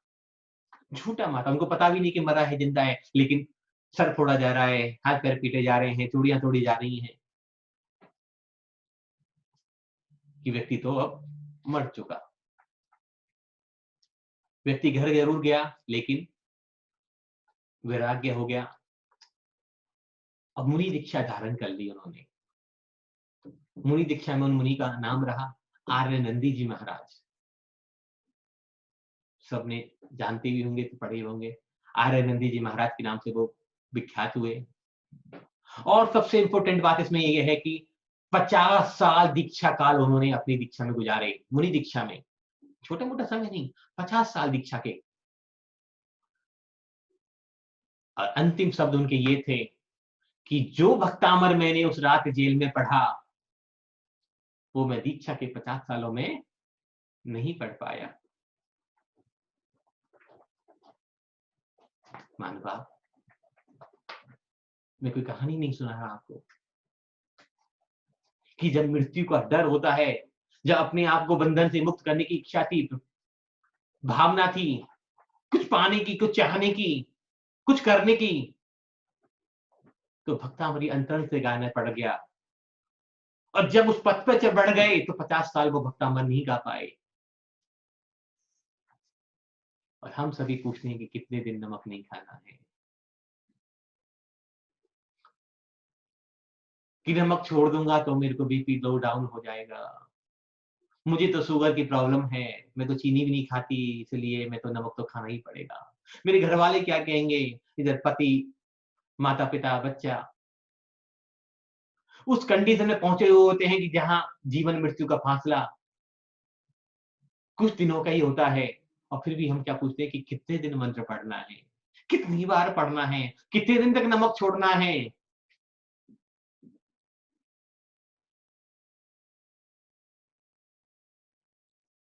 तो क्या इससे बढ़ के कोई व्यापार संसार में हो सकता है? इससे बढ़ के या इससे घटिया कोई कार्य हमारे लिए हो सकता है कि जिन माता पिता ने हमें जन्म दिया और अगर आज उनके लिए हम महीने 2 महीने 4 महीने निर्विकल्प होकर अगर नमक या चीनी या किसी चीज का त्याग कर दें या किसी मंत्र जाप का पाठ कर लें बिना सवाल किए कि कितनी बार पढ़ना है। और मेरे 10 साल का अनुभव यही रहा कि फोन से ही पता चल जाता है कौन व्यक्ति ठीक होगा कौन सा नहीं होगा और कौन करेगा कौन नहीं करेगा। क्योंकि जब सवाल खड़े हो जाते हैं तो विश्वास नाम की कोई चीज खत्म हो जाती है कि पढ़ूंगा तो हो तो जाएगा ना। फिर पूछे क्यों रहे हो भाई, 21 दिन में ठीक हो जाएगा ना? कितनी बार पढ़ना है? सुबह एक बार ही पढ़ना है, 2 बार ही पढ़ना है? कुछ नहीं होगा। एक भी मत पढ़ो। परमात्मा को जो करना है वो सब अच्छा करेंगे, वो सब मंगल करेंगे। जहां व्यापार की बात आ जाती है कितने दिन करना है, अब आप लोग बोलोगे कमेंट बॉक्स में लिखोगे कि आप ही तो कहते हो 21 दिन करो। 21 दिन का मतलब कम से कम 21 दिन तो करो। जब तक ठीक नहीं हो तब तक करना है आपको। जब तक मंजिल पर नहीं पहुंचो तब तक आपको भागना है, तब तक रुकना नहीं है, जब तक आपकी इच्छाएं, आपकी मनोकामनाएं, आपके काम पूर्ण नहीं हो जाए। ये इसलिए नहीं कि नमक छोड़ने से आपकी इच्छाएं पूर्ण हो जाएंगी, चीनी छोड़ने से, दूध छोड़ने से आपकी इच्छाएं पूर्ण हो जाएंगी। इसलिए नहीं कि इसलिए कि आपके अंदर संयम का भाव पैदा हो जाएगा, आपके अंदर तप करने का भाव पैदा हो जाएगा, आपका अंतरंग पवित्र होने लग जाएगा, आपकी लोअर एनर्जी हायर एनर्जी में कन्वर्ट होने लग जाएगी। तब आप धर्म के मार्ग पर, अध्यात्म के मार्ग पर आगे बढ़ेंगे तो दुनिया की कोई शक्ति, कोई ताकत आपको आपकी मंजिल तक, आपके उद्देश्य तक पहुंचने से नहीं रोक सकती। तो जैन दर्शन का तो मूल सूत्र, मूल सिद्धांत संयम है। अगर उसको भी हम नहीं समझ पाए, गिनतियों में उलझे रह गए, दिनों में उलझे रह गए और उस रस के प्रति ललायित होते रह गए, तो रस परित्याग करना कोई काम का नहीं है। आप जी भर के खाओ, परमात्मा सब ध्यान रख रहा है। इतना जीवन उसने गुजार दिया, कोई 20 साल का होगा, कोई 25 साल का होगा, कोई 30 साल का होगा, कोई 50 साल का होगा, कोई 60 साल का भी होगा, जो ये प्रोग्राम देख रहे हैं। जब इतना समय उसने गुजार दिया तो आगे भी गुजर जाएगा, क्यों चिंता करते हो? लेकिन अगर धर्म को जानना है, समझना है, पढ़ना है, सीखना है, तो रस का परित्याग करना है, रस को अप्रकट नहीं करना। जो हम सब कर रहे हैं वो रस को अप्रकट कर रहे हैं कि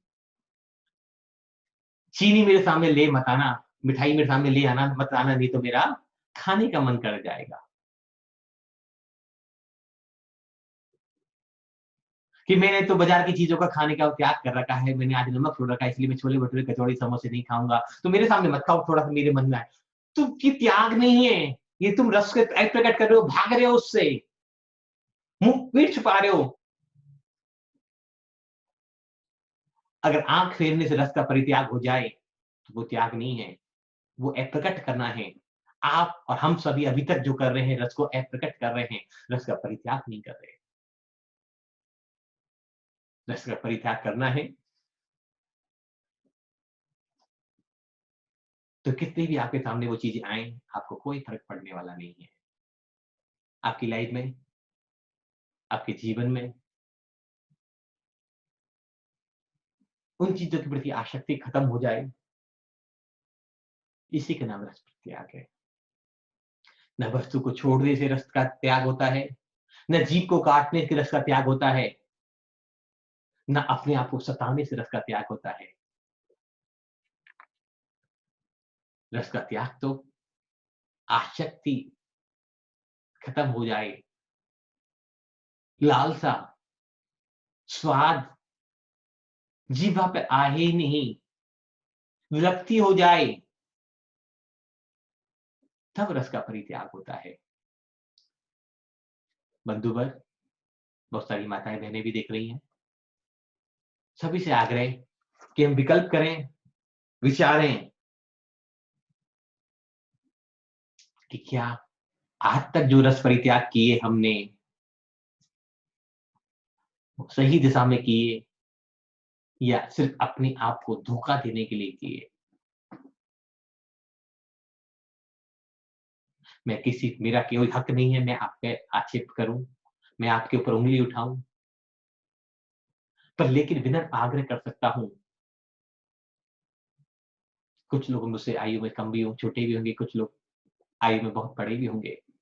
तो छोटे हो बड़े हो, सब एक परम आत्मा है, पवित्र आत्मा है, सबको कल्याण के मार्ग पे आगे बढ़ना है। सभी से विनम्र आग्रह कर सकता हूं कि रस के प्रति जो आसक्ति है, रस के प्रति जो हमारा सेतु बना हुआ है, उस सेतु को तोड़ना है, ना कि रस को अप्रकट करना है। मैं ये कभी नहीं कहूंगा कि आप भोजन करना छोड़ दें, आप जीभ को जला लें। आप जिस दिन आपके अंदर फीलिंग खत्म हो जाए कि ये चीनी मीठी होती है, नींबू खट्टा होता है, तो समझ लेना आज रस का परित्याग हो गया। सब्जेक्ट बहुत बड़ा है, कभी समय मिलेगा तो बाकी किताबों के बारे में भी बात करेंगे।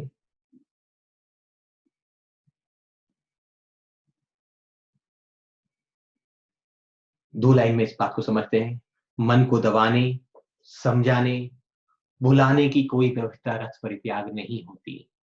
अगर अब तक जो समझा आपने, इसको दो लाइन में मैं दोबारा रिपीट करता हूं, ध्यान से सुने। मन को दबाने, समझाने और भुलाने की कोई व्यवस्था रस परित्याग नहीं होती, ना हो सकती। फिर रस परित्याग कैसे फलित होगा?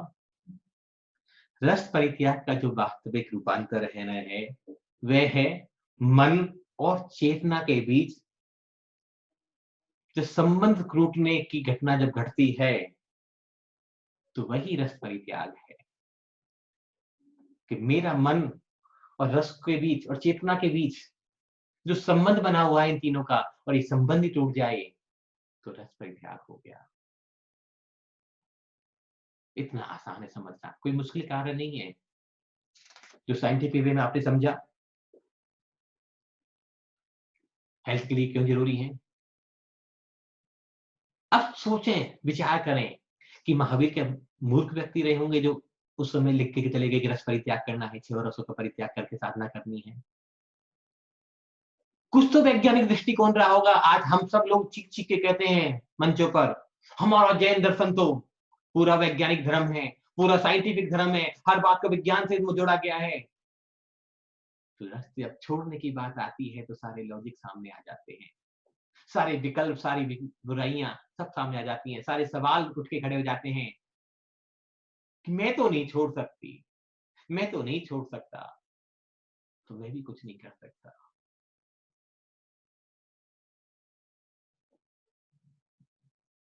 और इस रस परित्याग में कुछ बातें और अनुभव में जो आई हमारे, कुछ लोग भगवान को धोखा देते हैं। उस सर्दी के मौसम में कहते हैं, दीदी हमने नमक तो नहीं छोड़ा पर आम का त्याग कर दिया 21 दिन के लिए। चप्पल का त्याग कर दिया, आज फोन आया था। चप्पल का त्याग कर दिया, चप्पल का त्याग भी नहीं किया। मंदिर चप्पल से, जब मंदिर ही बंद है तो चप्पल पहन के क्या जाएगी। अरे भगवान, जब मंदिर ही बंद है कि मेरे जब तक नहीं, उनके पास का मंदिर खुलता है, उनके सामने ही है मंदिर, तो कहती थी हाँ तो पास में कौन सा चप्पल पहन के जाना। अब जब तुम पता है कहीं जाना आना ही नहीं है, अब चप्पल का त्याग कर दिया। क्या त्याग की बात करते हो, किसको धोखा दे रहे हो। एक बहन एक दिन फोन करती है कि मैंने खोए की मिठाई खाने का त्याग कर दिया, दूध तो पी लेती हूँ क्योंकि कमजोरी लगती है, रात को नींद नहीं आती, खोए की मिठाई का कितनी बार खाती है खोए की मिठाई। मैं ही नहीं करा, उन्होंने कुछ गलत त्याग करा, कुछ तो सीखा उन्होंने, कुछ तो किया उन्होंने, धन्यवाद के पात्र, साधुवाद के पात्र हैं। लेकिन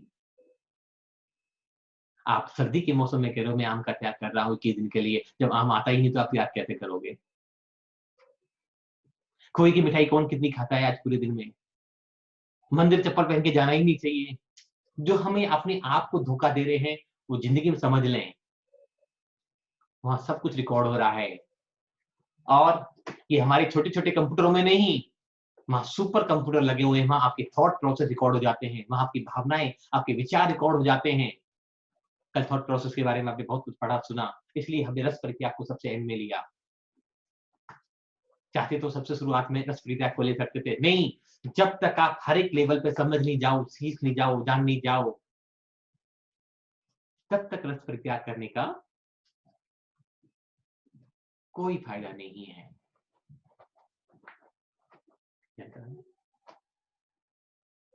समय आपका हमने काफी लिया। कुछ बातें ऐसी होंगी जो आपको पसंद नहीं आई होंगी, कोई जरूरी नहीं है कि सब बातें मेरी पसंद आई हों। कुछ लोग कमेंट ही करेंगे कि आपने कब से छोड़ दिया, आप क्या क्या नहीं खाते। तो मुझे कोई बताने की आवश्यकता भी नहीं है, मुझे कोई सफाई देने की जरूरत भी नहीं है कि मैं क्या खाता हूँ क्या नहीं खाता। मैं और मेरा परमात्मा जानता है कि उससे संबंध मेरा कैसे जुड़ा हुआ है। मैं ये भी नहीं कह रहा कि मैं कोई बहुत महान व्यक्ति हूँ, ये प्रिया कोई बहुत महान है कि इसने सब कुछ छोड़ दिया, नहीं। आज भी प्रयास कर रहे हैं, बहुत कुछ छोड़ दिया, बहुत कुछ छोड़ने की कोशिश कर रहे हैं, लेकिन संबंध नहीं बना रखा उससे। बहुत सारे लोग लिख भी रहे हैं, तो आप इसका मतलब ये सब चीजें नहीं खाते। तो महावीर का एक सिद्धांत कहना चाहता हूं। महावीर ने एक सूत्र कहा, खाओ पियो चखो मत।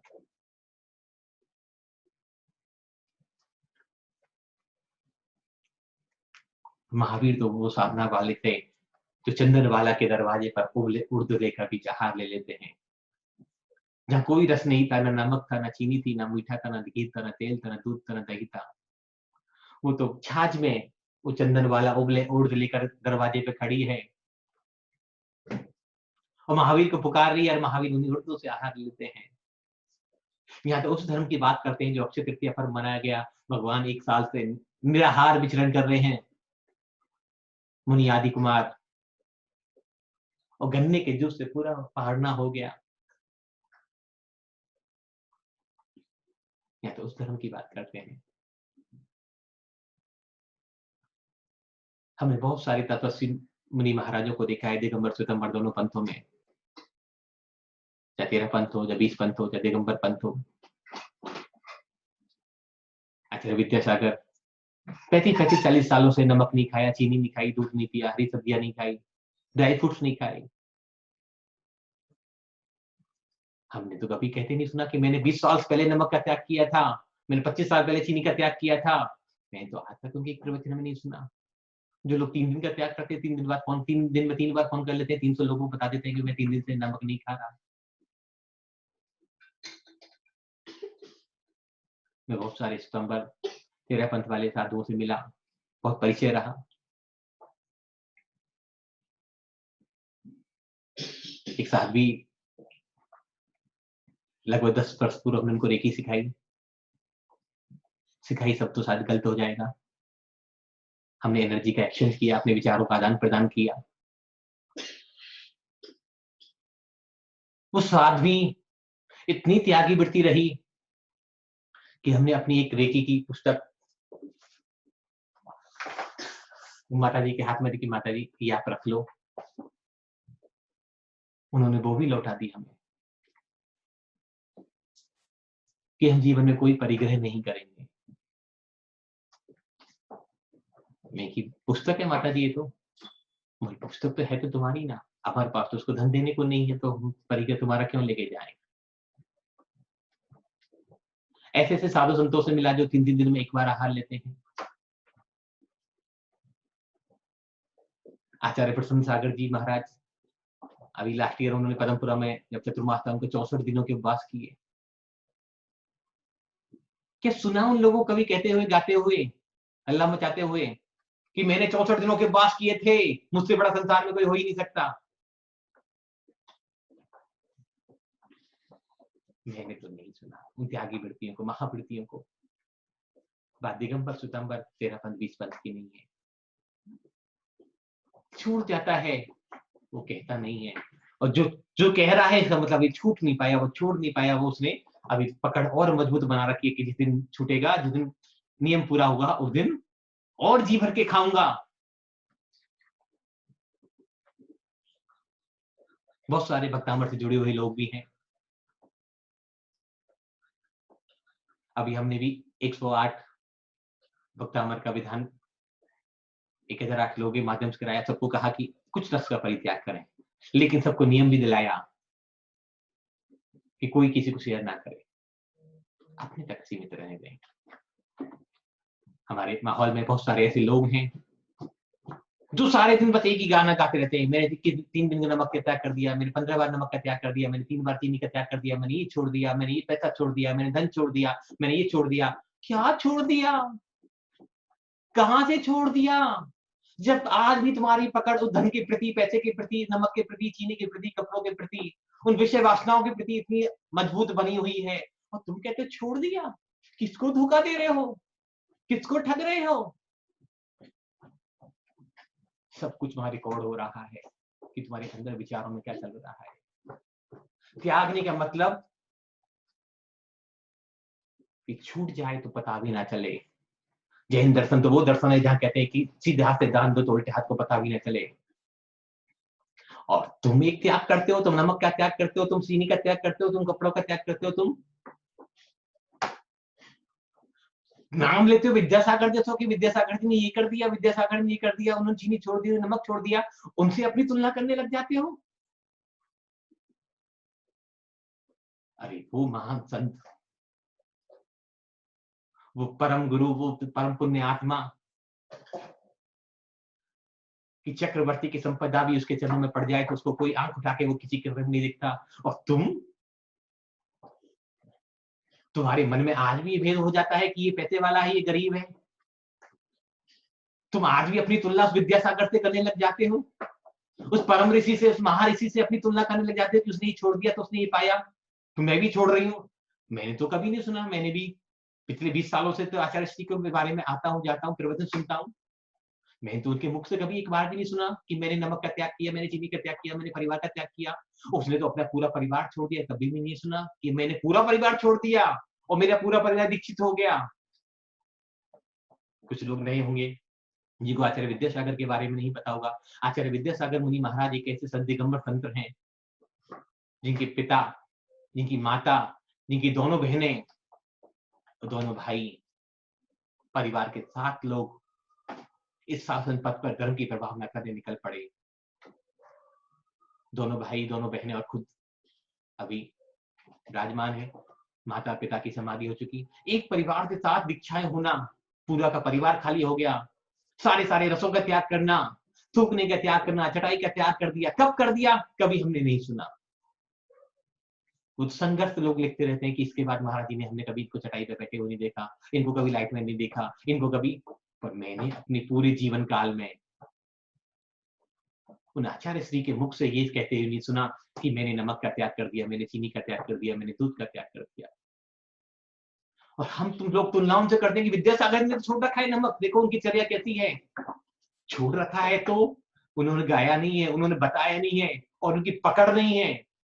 और तीसरी बात, उन्होंने जो छोड़ दिया कभी उस तरफ उलट के मुड़ के नहीं देखा उसकी तरफ। छूट गया तो छूट गया। और अभी भी ये मन में इच्छा है कि 21 दिन के लिए मैंने नमक छोड़ा है, इसका मैं प्रचार करूं। 21 दिन के लिए मैंने ये चीज छोड़ दी, मैंने धन छोड़ दिया, मैंने पैसा छोड़ दिया, और चाहे मैं सब कुछ यूज करूं। त्याग क्या फायदा? ये कौन सा त्याग है महानुभाव? अपनी अंतरात्मा पे हाथ रख के पूछें, अपने परमात्मा को साक्षी बनाकर पूछें कि महावीर का दर्शन क्या इतना स्थूल दर्शन होगा, इतना सूक्ष्म होगा, इतना ऐसी मोटी बातें कहती होगी महावीर ने कि छोड़ दो, कितने दिन के लिए छोड़ दो, 1 महीने के लिए छोड़ दो और तुम्हारा धर्म उद्धार हो जाएगा और तुम्हारी आसक्ति उसमें बनी रहे। महावीर तो ऐसे नहीं हो सकते। महावीर की देशना को समझना है, महावीर को जानना है, महावीर को पहचानना है। तो त्याग का मतलब प्रकट करना नहीं, त्याग का मतलब चेतना और मन के बीच में जो सेतु बना हुआ, सेतु को तोड़ना है। जो उसके प्रति आसक्ति बनी हुई है, जो उसके प्रति विषय विकार बने हुए हैं, जो उसको पाने की लालसा है। अगर मिठाई में मिठाई मुझे दिख रही है कि ये मिठाई है, तो मिठाई अभी तुम्हारी छूट नहीं पाई। दिगंबर स्वयंवर दोनों परंपराओं, महावीर के बारे में अलग अलग कहानियां हैं, पर एक स्वयंवर परंपरा में मैंने कहानी पढ़ी महावीर के घर त्याग के बारे में, कि महावीर जब घर से निकले तो एक चादर ओढ़ के निकले। दिगंबर परंपरा हालांकि ये कहती है, यहाँ विवाद का विषय नहीं है, लेकिन कहानियां बहुत महत्वपूर्ण है, घटनाएं बहुत जबरदस्त हैं। स्वयंवर परंपरा में पढ़ा कि महावीर एक चादर ओढ़कर घर से निकले। एक दिन विहार करते करते करते करते उनकी चादर एक पेड़ से कांटों में, झाड़ियों में फंस गई। तो महावीर ने सोचा कि मैं चादर को निकालूंगा, हटाऊंगा तो पत्तियां टूट जाएंगी, फूल टूट जाएंगे, डालियां टहनियां टूट जाएंगी। महावीर ने आधी चादर फाड़ के फेंक दी और आधी चादर कंधे पर लटकी रह गई। कहते हैं कि महावीर की आधी चादर भी कब गिर गई महावीर को पता भी न चला और महावीर दिगंबर हो गए। त्याग वो होता है कि हमें पता भी चले। अगर स्त्री पुरुष का भेदभाव आज भी रह जाए, और आज भी छोटे बड़े का भेद रह जाए, आज भी मैं और तू का भेद रह जाए, आज भी नमक और चीनी का भेद आ जाए कि आज तो सब्जी में नमक ही नहीं है, तो अभी नमक छूटा नहीं है। कि सामने वाला छोले भटूरे खा रहा है, सामने वाला पूरी सब्जी खा रहा है, सामने वाला कचौड़ी खा रहा है, सामने वाला व्यंजन खा रहा है, और तुम्हारे मन में अरे मैंने तो नमक का त्याग कर रखा है। नहीं नहीं, अब छूटा नहीं है। छूटना तो कुछ और होता है बंधुआ। आज के लिए इतना ही। छोटा सा ध्यान करेंगे, आनंद यात्रा, और कल एक नई सब्जेक्ट पर, नए विषय पर आपसे फिर जुड़ेंगे। लेकिन अंत में ये जरूर कहना चाहूंगा मेरे किसी शब्दों से, आपको दुख हुआ हो, आपको ठेस लगी हो, तो मन वचन काया से क्षमा प्रार्थी हूं। अनुरोध जरूर करना चाहूंगा कि अपने अंतरतम को टटोलें जरूर रात में सोते समय, कि जो मैं त्याग कर रहा हूं जो मैं छोड़ रहा हूं कहीं धोखा तो नहीं दे रहा, उसको नहीं, अपने आप को, उसको नहीं दे सकता मैं धोखा। कर्म सत्ता कभी धोखा नहीं खाती। मैंने किताब का नाम तो मैं भूल गया, पर उसमें कर्म सिद्धांत के बारे में पढ़ रहा था कि कह उसमें लिखा हुआ, एक मुनि महाराज ने लिखा कि जैसे एक भेड़ का बच्चा हजारों भेड़ों में भी अपनी मां को ढूंढ लेता है, ऐसे ही कर्म अपने करने वाले को, संसार में कितनी ही दूर छुप जाओ, कितना ही पर्दा डाल लो, कितने ही रूप बदल लो, कितने ही बहरूपिया बन जाओ, कितना ही झूठ बोल लो, संसार को बोल सकते हो, लेकिन कर्म अपने अपने कर्ता को हमेशा ढूंढ ही लेता है कहीं ना कहीं। बहुत सारे उदाहरण सुने।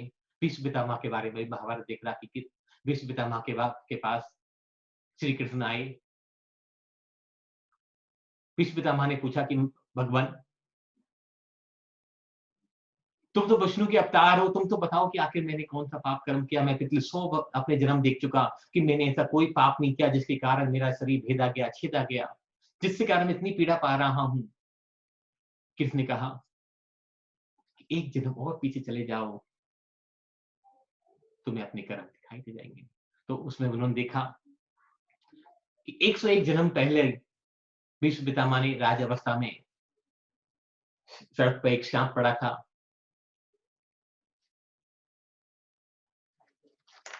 और उन्होंने राज अवस्था में अज्ञानता ऑर्डर दिया, आदेश दिया कि सांप को उठाकर साइड में डाल दो।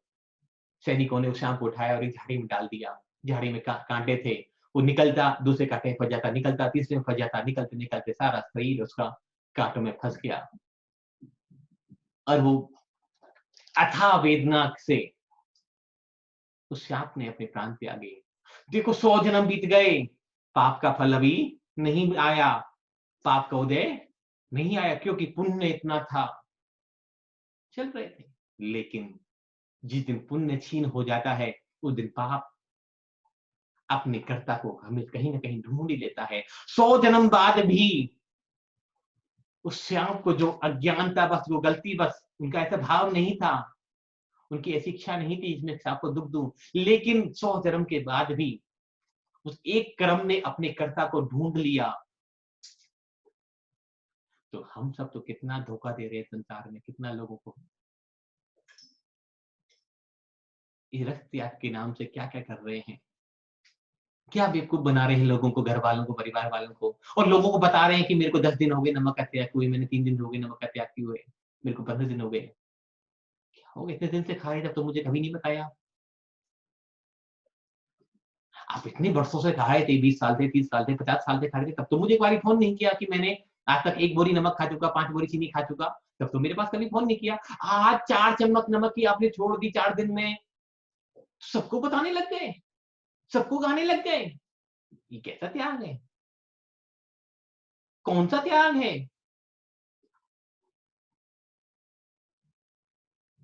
ध्यान रखें, धर्म उसी पल हो जाता है जब हम विचार ले आते हैं। तो धर्म जब उसी पल हो जाता है, तो जो मन में बेईमानी है, जो मन में कलुषता है कि हम दुनिया को दिखाना है, तो धर्म उसी समय नष्ट हो जाता है, उसी समय गोल अंडा आपकी।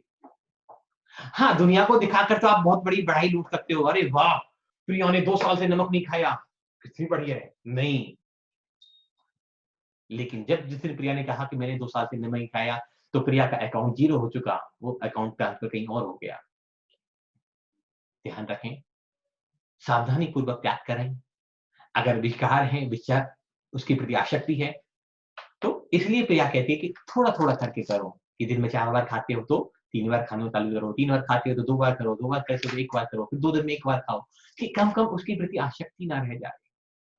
आचार्य शांति, एक छोटी सी घटना, और समय वैसे बहुत हो रहा है आपका, ध्यान कल करा लेंगे। आचार्य शांति सागर जी मुनि महाराज के संग में एक मुनि महाराज की समाधि होने वाली थी।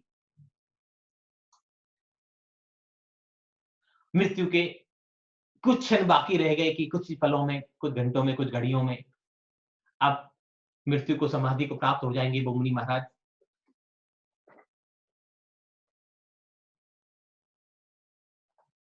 पर अंतिम समय में मुनि महाराज को विकल्प आया कि मुझे बेसन के सेब खाने हैं। क्या? आचार्य श्री को बुलवाया गया। आचार्य श्री को कहा कि इन्होंने कहा है, महाराज जी कहते हैं कि मुझे बेसन के सेब खाने हैं। अब 2 रास्ते थे।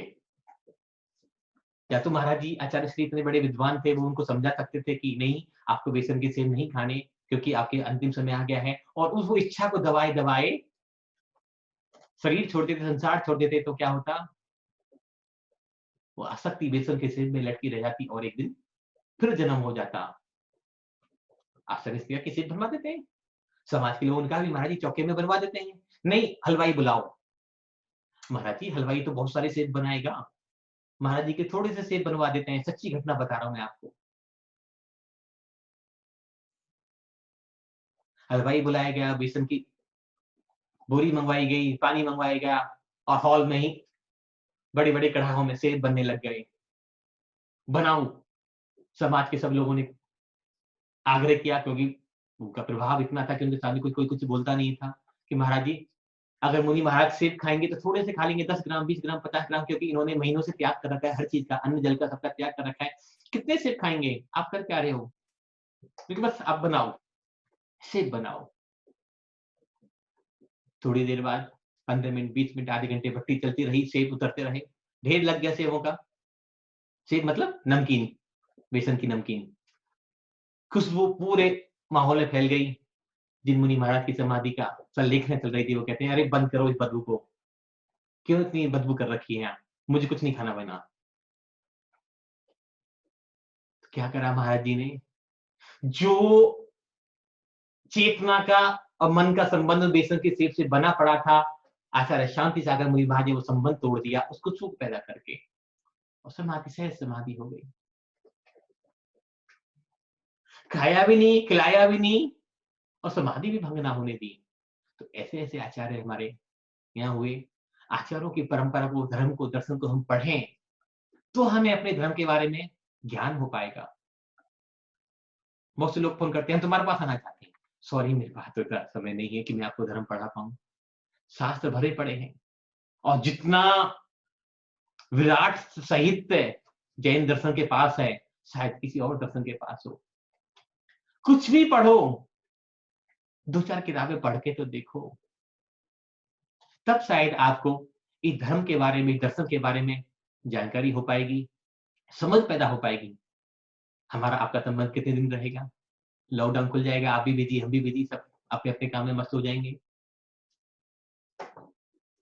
लेकिन फिर भी जो समय मिल रहा है, आपको भी घर में एक संयम का, एक आराधना करने का जो समय मिल रहा है, उस समय का स्वाध्याय कर, भगवान की भक्ति कर, अच्छे से लाभ उठाएं। हाँ, इतना जरूर है, मैं आगे क्या होगा इतना तो मैं कहीं नहीं जानता, मैं कोई भविष्य वक्ता नहीं हूं, लेकिन इतना जरूर जानता हूं कि आप और हमारे जीवन काल में ये समय लौट के कभी नहीं आएगा। इतना विश्वास जरूर दिलाता हूं कि इतनी शांति तुम्हारे मेरे जीवन में कभी लौट के नहीं आएगी। बच्चों को भी ये समझाता हूं कि इसका मजा ले लो, ऐसी छुट्टियां दोबारा नहीं आएंगी।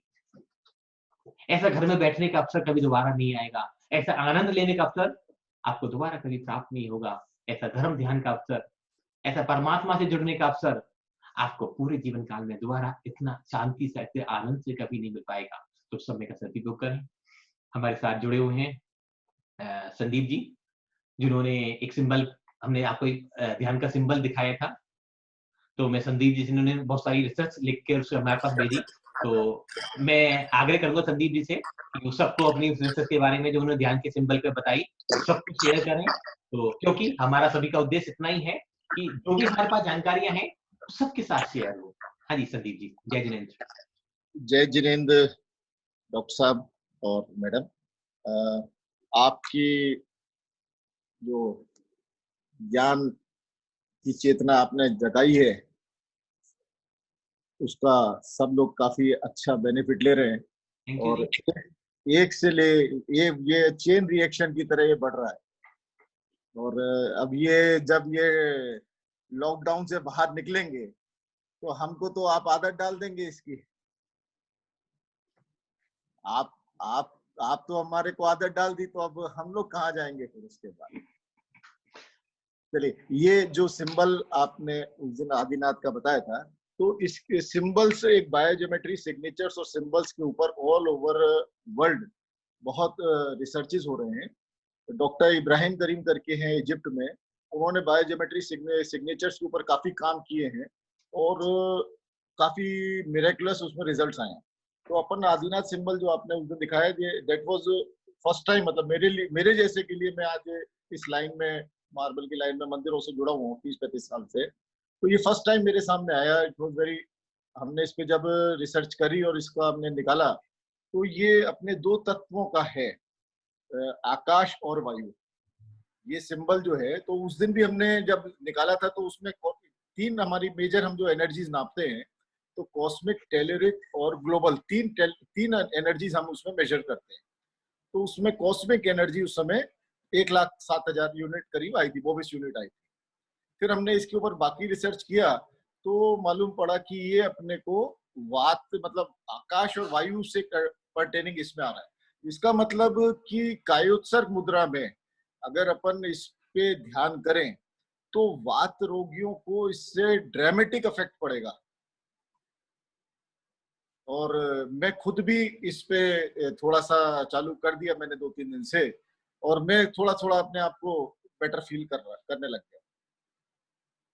तो बहुत धन्यवाद आपको, और मैं चाहूंगा कि बाकी सिग्नेचर्स, बाकी सिंबल्स भी आप फटाफट दें, तो आपकी तरह से हम भी थोड़ा थोड़ा रिसर्च में इसमें मूवमेंट करें।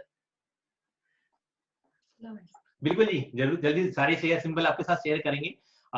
लेकिन क्योंकि इस पे भी हमने 10 साल से काम किया हुआ है, तो वही चीज मेरे लगता है कि जिसपे आप अनुभव हो, आपकी फीलिंग्स हो, तो उसी को सामने वाले को प्रमोट करना चाहिए, बताना चाहिए। बाकी सिंबल पे थोड़ा थोड़ा काम कर रहे हैं कि बाकी सिंबल को कैसे यूज किया जा सकता है। आपकी ये बात हमें बहुत अच्छी लगी कि आपने बताया कि इसमें आकाश तत्व और वायु तत्व है, मतलब एयर एलिमेंट और ईथर एलिमेंट, स्पेस, हाँ, ईथर स्पेस, यस। तो बेसिकली ये दोनों तत्व ही ऐसे हैं जो हमें परमात्मा से जोड़ सकते हैं। और जो कायुत्सर्ग मुद्रा की बात कर रहे हैं, तो जैसे आपने भी लिखा था कि जितने भी तीर्थंकरों को ध्यान हुआ है, केवल ज्ञान हुआ, जैन धर्म की जो प्रतिमा होती है सभी कायुत्सर्ग मुद्रा में होती है। तो ये बहुत अच्छी बात है, आपकी रिसर्च रियल में काबिले तारीफ है। शायद हमारे पास शब्द नहीं है आपके लिए, इसलिए आपने जो लिख के भेजा था। तो देखो, बहुत सारी बातें होती है कि आधी बातें कभी कभी बताते बताते स्किप हो जाती है, क्योंकि समय की लिमिटेड है। समय की भी अपनी मर्यादा है, और आगे बहुत सारा काम बाकी है अभी। तो आपने जो बताया तो एकदम से दिमाग में क्लिक किया कि नहीं, सबके सामने इस बात को साझा करना चाहिए, शेयर करना चाहिए, तो सबको बेनिफिट हो इसका। और बहुत सारे लोग सिंबल से ध्यान कर रहे हैं सुबह 4 के बीच में, तो उनके भी बहुत सारे अनुभव हैं। जल्दी उन सबको एक दूसरे से शेयर कराएंगे, साझा कराएंगे। हाँ, अभी कोई हो तो अपना हैंड रेज कर ले, सिर्फ जो सिंबल का ध्यान कर रहा हो और उसके कोई अनुभव हो, तो वो अपना हैंड रेज कर ले। बाकी और कोई सवाल नहीं, प्लीज आज। थैंक यू जी, रणदीप जी, बहुत बहुत धन्यवाद आपका। Thank you. अगर सिंबल के ध्यान के ऊपर किसी का अनुभव हो तो अपना हाथ रेज करके बता सकता है, नहीं तो आज इतना ही। राम जी का जिनवाई स्तुति करेंगे। और आज का सेशन आप सबको कैसा लगा, ये भी जरूर बताएं। और ध्यान कल करेंगे, आज का ध्यान आपका रह गया तो और जिन जिन लोगों ने धन्यवाद बोला उनके लिए भी बहुत बहुत धन्यवाद। अनामिका जी ने एक तरह है। जय जिनेन्द्र दीदी, जय जिनेन्द्र। वो कल पूछा था ना मैंने आपसे, दो के घर में यदि दूध हो तो फिर बच्चों को या हम लोग ले सकते हैं। आज का शो आपने पहले भी बताया था। आज का शो देखा? देखा तो बस क्या समझ में आया? देखा पूरा देखा कि यही समझ में आया कि जरूरी नहीं है कि हम लोग दूध पिए या फिर मीठा खाएं। आपके बच्चे भी हैं, आप लोग भी हैं, तो आपने कभी दूध नहीं लिया, बच्चे भी दूध नहीं पी रहे आपके। और नमक का भी है कि बताए नहीं कि हमने 10 दिन से, वो आपने बताया था, एक बहन ने बोला मुझसे कि 10 दिन के लिए उसने नमक का त्याग कर दिया था। ये हम मतलब हम भी नहीं बता रहे, हम लोग भी जब दीदी से पूछा तो पहली बार पता चला कि ऐसे ऐसे त्याग करना पड़ता है 21 दिन का। मंजू दीदी ने 2 साल पहले बताया था, तब नहीं बताया था किसी को 2 साल तक कि फिर, लेकिन हाँ उनको बताया था कि हमारी साधना अच्छे से हो गई थी।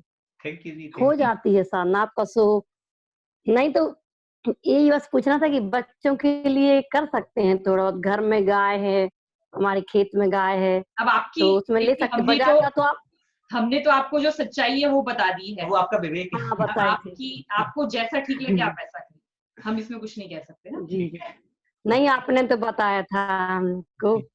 चलो ठीक है। ओके जी, थैंक यू।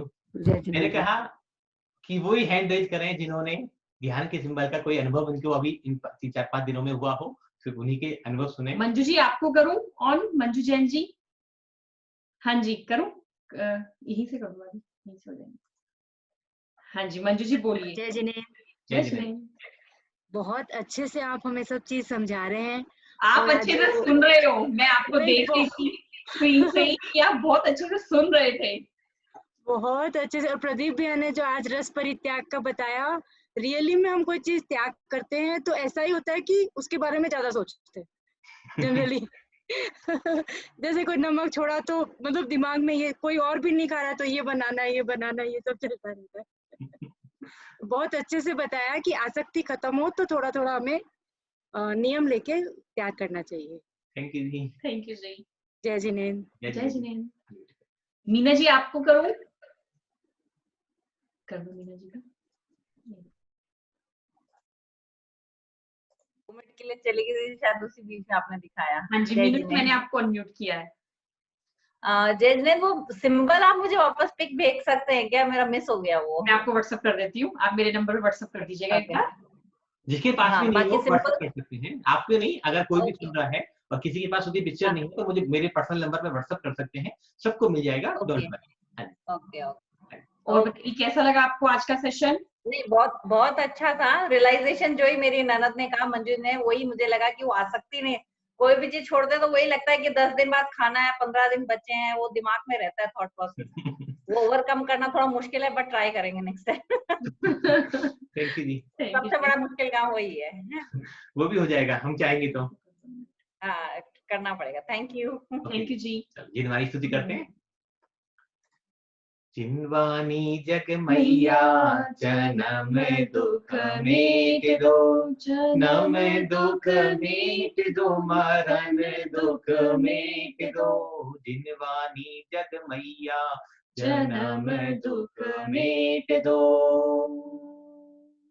जवानी के ज्ञान ते सूझे लोकालो, सोवानी मस्तक नमो सदा देत हूँ। हे जिनवानी भारती तोय जपू दिन रैन, जो तेरी शरणागत सो पावे सुख चैन। सो पावे सुख चैन। बोल प्रथम तीर्थंकर आदिनाथ भगवान की जय जय हो। हो, जय हो, मान तो जय मुनि हो। महाराज की जय जय हो, हो। जय हो। आचार्य गुरुदेव विद्यासागर जी मुनि महाराज की जय हो, जय हो, दाद जय श्याम हो। जिनवानी माता की जय हो, जय भक्ता हो, जय मरमाज हो। स्तोत्र की जय हो। राकेश जी आपको भी बहुत बहुत धन्यवाद। सुरेश जी का भी बहुत बहुत धन्यवाद, जिन जिन लोगों ने लिखा है। उर्वी जी को भी बहुत सारे नाम है, बहुत सारे नाम है। सभी सभी लोगों को को बहुत बहुत हृदय से आभार। धन्यवाद। आपने इतनी प्रेम शांति सुना, आपके अंदर परमात्मा को नमन, आपके अंदर भी प्यास जागे मुक्ति की, ज्ञान की, आगे बढ़ें, सबका कल्याण हो, सबको क्षमा, सबसे क्षमा। ओम नमः। ओम नमः।